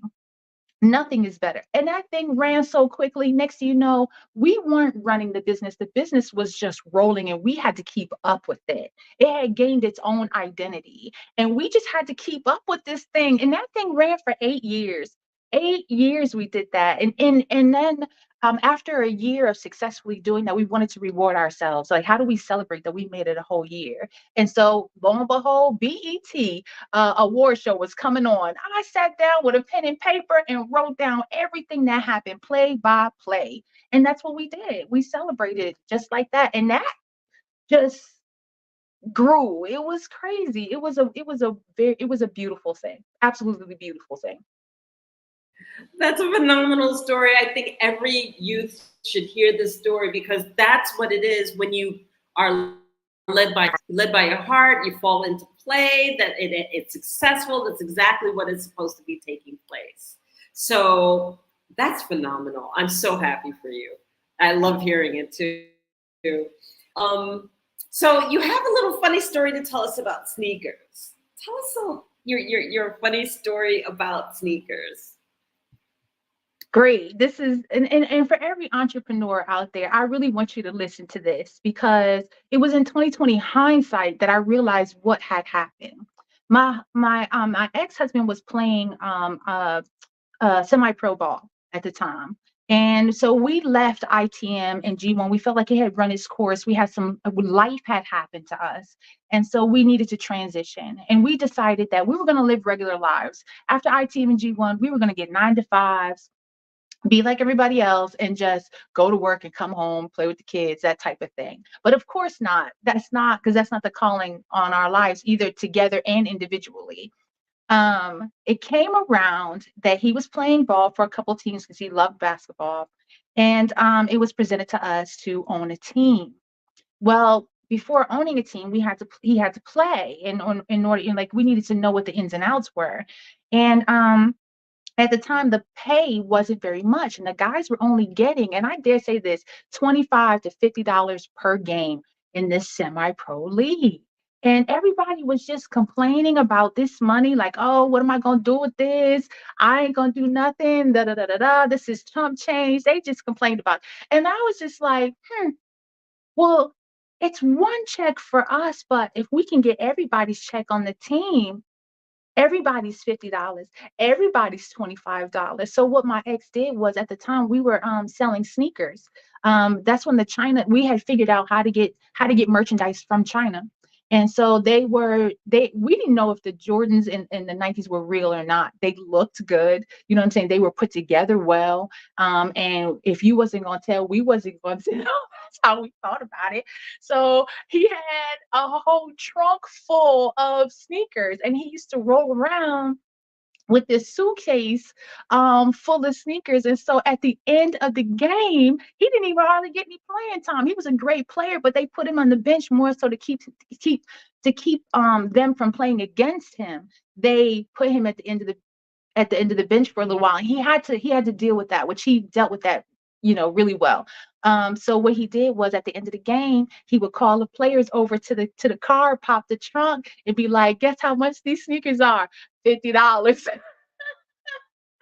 So what he did was he collected everybody's $50, and what was a game that went from making $50 a night for us went to $500 games because we sold our sneakers, that was in the back. And so that was the opportunity that we took. And for every entrepreneur out there, I want you to hear and see that, you know what I'm saying? Listen in the situation and scenario that you're in. Listen to the lack and see where you can fulfill a need, because the guys got sneakers and we got money. And that's how that went. And that's one of the things that I think is, you know what I'm saying, just how entrepreneurial business goes and how you think about it. So yeah. So I'm sitting here listening to this now, and everybody who knows basketball knows that they're traveling teams, right? So you're not just doing this in one space, you're doing this the whole season. And we know that basketball teams play, 100 and something games?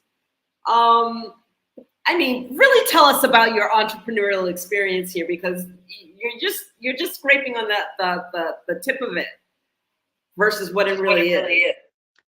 I remember the day my ex came to me and said, this is the next thing. I think this is the next thing. And we transitioned from players. My ex-husband transferred from being a player to an owner.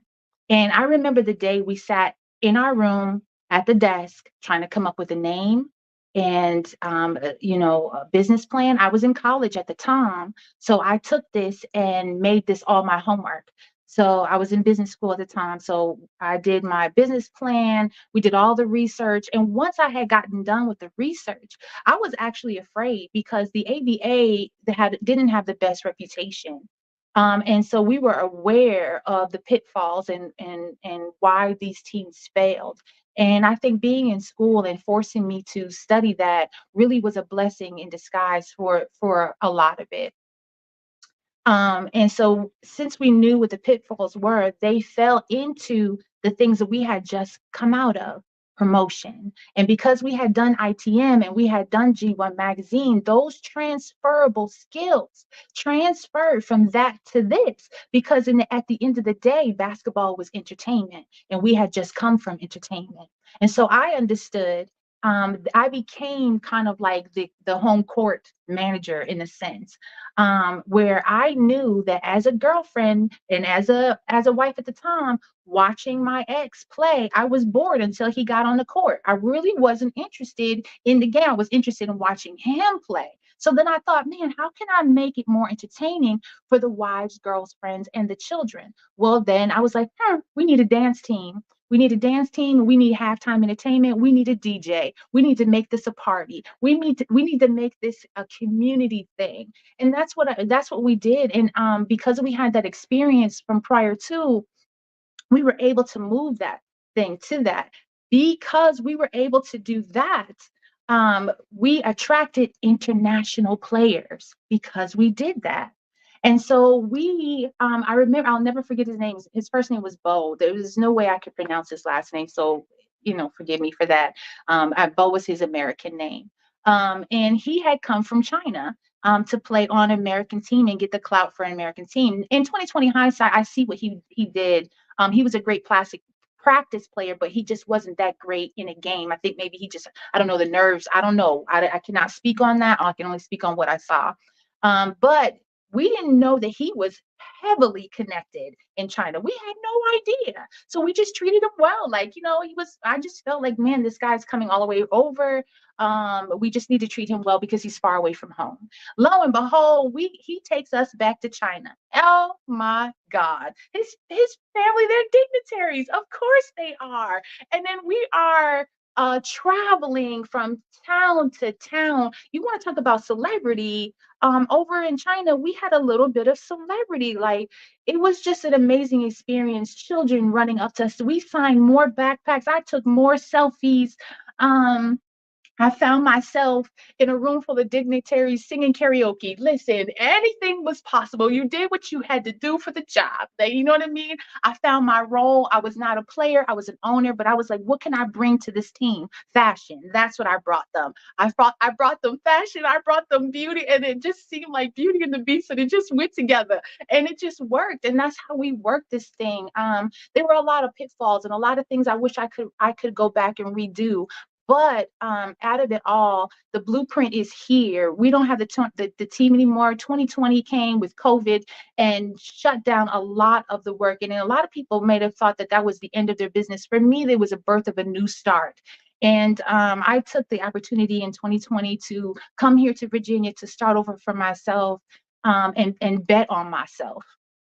And that, I'm seeing business, when you're doing entrepreneurial business, it's more than just the step to step, do this, do that, then do this and do that. There's so much hard work in between stages 1 and 2 that you learn about yourself. And so yeah, that business was crazy. I danced for 4 years. The dancers that I wanted, I couldn't find in the town. So I was like, you know what? Guess what, Erica? You're going to be a dancer at 45. Yes, I did start that. Yes, I did go to Walmart, find me some leggings, ran into a young kid from Jersey who was a dancer and was like, listen, teach me how to dance for like a whole summer. Because girl, I couldn't get up and down in one count. Okay. I needed to get that down.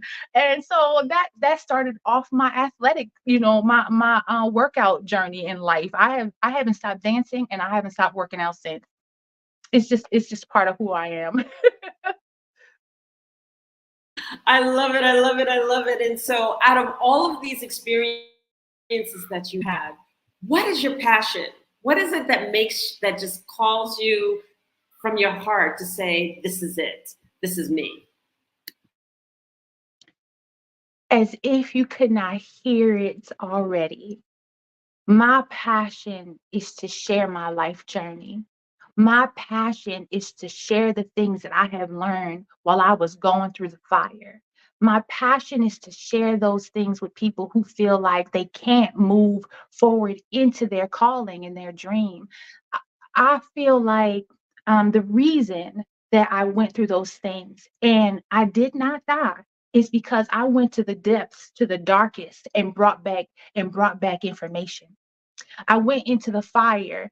And I like to say that I have been through the fire on multiple times, but something about I look not even smelling like smoke, not even smelling like smoke. And I'm like, I come back with information. I come back with things that only a person who have gone through these things would know and recognize. I can stand next to somebody who is dying, or at least, you know what I'm saying, thinking that they're dying. I thought I was dying, and I was preparing things for my children and for my family, because I thought that I was dying. I was stage 4 B, adenocarcinoma. There are only 5 stages. The next stage was hospice. And I don't know, I just didn't stop. I just didn't stop. I kept telling myself every morning that I got to get up. And that's what I did. And because I know these things, I want to speak to somebody else who thinks that that they're on their way out of here. And until God say it's a wrap, until God say it's over, and still get up. You know what I mean? I just kept getting up. I want to share that passion. I'm very passionate about living. I'm very passionate about creating the life that you want to live. I'm very passionate about how do you do that? How do you listen to your inner voice? How do you know how to listen in the stillness, in the quietness? How do you decipher between the voices that you hear and within your head, the one that is afraid, the one that is foolish, and the one that is full of information to guide you and lead you? How do you engage with people along your path, along your life journey? I'm gonna tell you this: when I learned that my brain was telling me to repeat things just because it's a gathering place of information. It's a gathering place of historical events that happened in my life. When I learned that, and then I learned that I could retrain my brain to help me versus to keep running me into the same negative habits. I jumped on that and took advantage of that. And I'm going to give you one tidbit. That's the reason why I get up so early in the morning. When you wake up in the morning, your brain is most receptive. And so I thought to myself, what if I train my brain first thing in the morning to do the things that I want to do? What if I could train my brain into thinking the things and to coax me into doing the things that are going to bring me success, that are going to help me get up, that are going to help me live a healthier lifestyle, that are going to help me attract the things in life that I want? What if I did that? And since there was no one else around and no one else willing to get up at the time that I was getting up in order to batter my body into success, I listened to that round table that I created. And and that's just how that went. And I am passionate about that. I'm also very passionate about young people. I think that it is any country's most precious commodity is the young people. And if you can implant your positive thoughts and the things that you learned in your time on this planet into them, then you have a word in the future. You have to be willing to plant a seed for a tree that you may never enjoy the shade of. And I'm willing to do that. My passion and purpose. That's phenomenal. And, I just want to add on to that too, because I also look at what people aren't saying. And one of the things that you aren't saying, but it's very, very prevalent right here, is that you did not accept a diagnosis and then lay down to die. Okay. And a lot of people sit there and say, oh, I've been told this. And it's just like, oh, I can't do this. I can't do that. So, and they say, eat healthier. And it's like, well, I like this. So you know what? I don't care what they're saying. I'm just going to do what I do. That's just me. So what you're basically doing is you're saying, I'm signing my death warrant. I'm not going to eat healthy. I'm not going to make the change. And then I'm accepting all that has just been labeled and told to me. And what you have to do is you have to defy. And the only reason I'm not going to come back to you is because I know you wanted to mention to Carol, your anthology in Carolyn. So I'm going to ask you that, but I wanted to highlight that because those are the things that you're not saying, but that you're implying. And I think that our audience needs to hear that. So we only have a couple of minutes left. Tell us about your anthology and then tell us how people can reach you and get to you. Fantastic. I met Carolyn a few months after I was still on chemo at the time. My auntie knew a woman who was in radio. Forgive me, I can't call her name on the spot right now, but she was very instrumental in introducing me to Carolyn. I took a few days to decide whether I wanted to do this or not because it was revealing my deepest and darkest things, and I was putting them on paper for anyone to read. and decided to do that. I ran with Carolyn. Carolyn escorted me through the process of 1,000-word submission into the Her Story 2 anthology.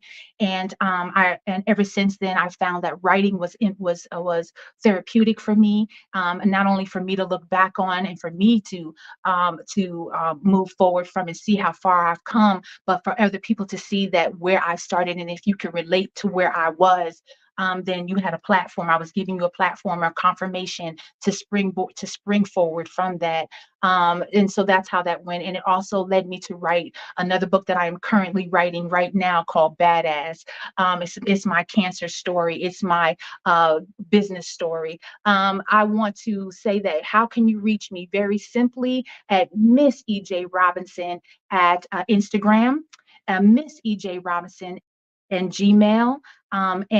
Those are the two ways that you can contact me at any time. Please contact me, ask any question. I will gladly get back with you.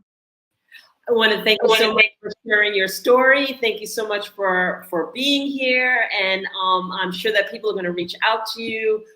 Your strength and all of your inner being is such an encouragement to everyone out there. Thank you again.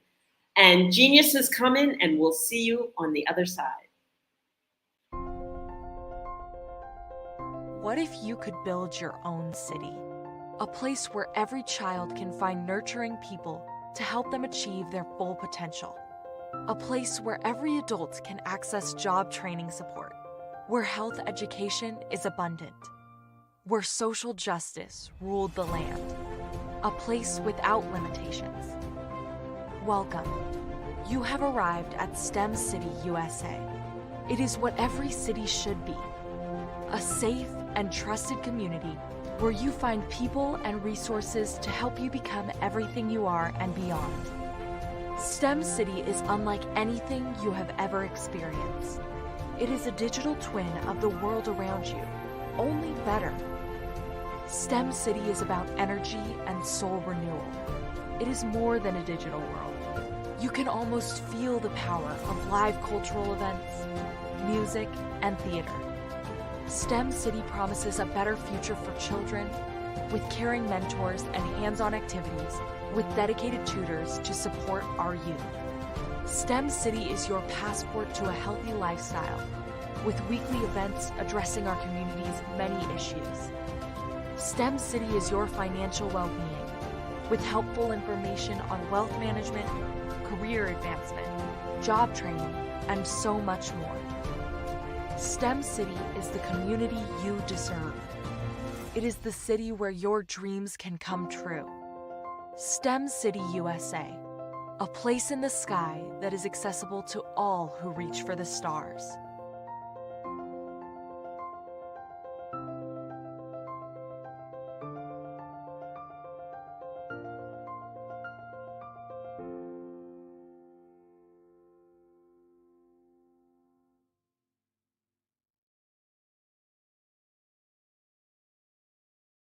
Artist to me is a creative expression of something from nothing. You know, it explodes onto the canvas, or it explodes on in my work. One of the things that I try to do more than anything is I try to just give the lines and the movements and emotions and expressions into what I do. Art really means to me a chance to express how I feel deep down inside.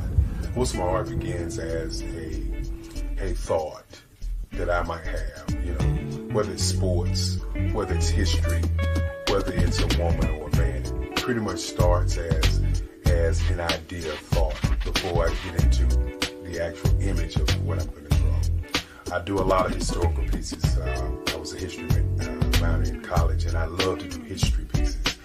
And a lot of times I'm thinking about history, and then I try to make that history impact you as you look at it. That's one of the reasons I do pictures so large. You know, people ask me, why do I do the pictures so big?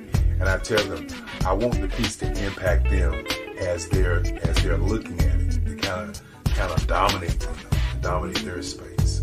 And most of my pieces I try to do off page. I don't try to do anything that's going to be in those four corners or in a square. And I I want your imagination to be a part of the piece that you're looking at.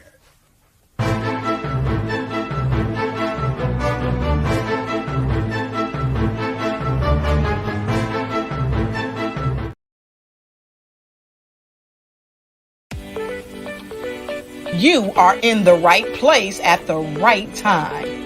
The Black Business Network opens again for its Black Business Olympics, a 24/7 broadcast on business, strategies, global branding, social media marketing, finance, advertisement, and much, much more. Featuring the top, most powerful entrepreneurs and speakers and thought leaders from all around the world as they gather together for this phenomenal event. Join the Black Business Network streaming live into the metaverse, STEM City, USA, Black Multiverse, Pod TV, Roku, Hulu, iHeartRadio, Apple TV, YouTube, TikTok, Instagram, Google Podcasts, Facebook, LinkedIn, IBM TV, Spotify, and Twitch. Tune in today and be a part of this amazing movement. The Black Business Olympics welcomes you.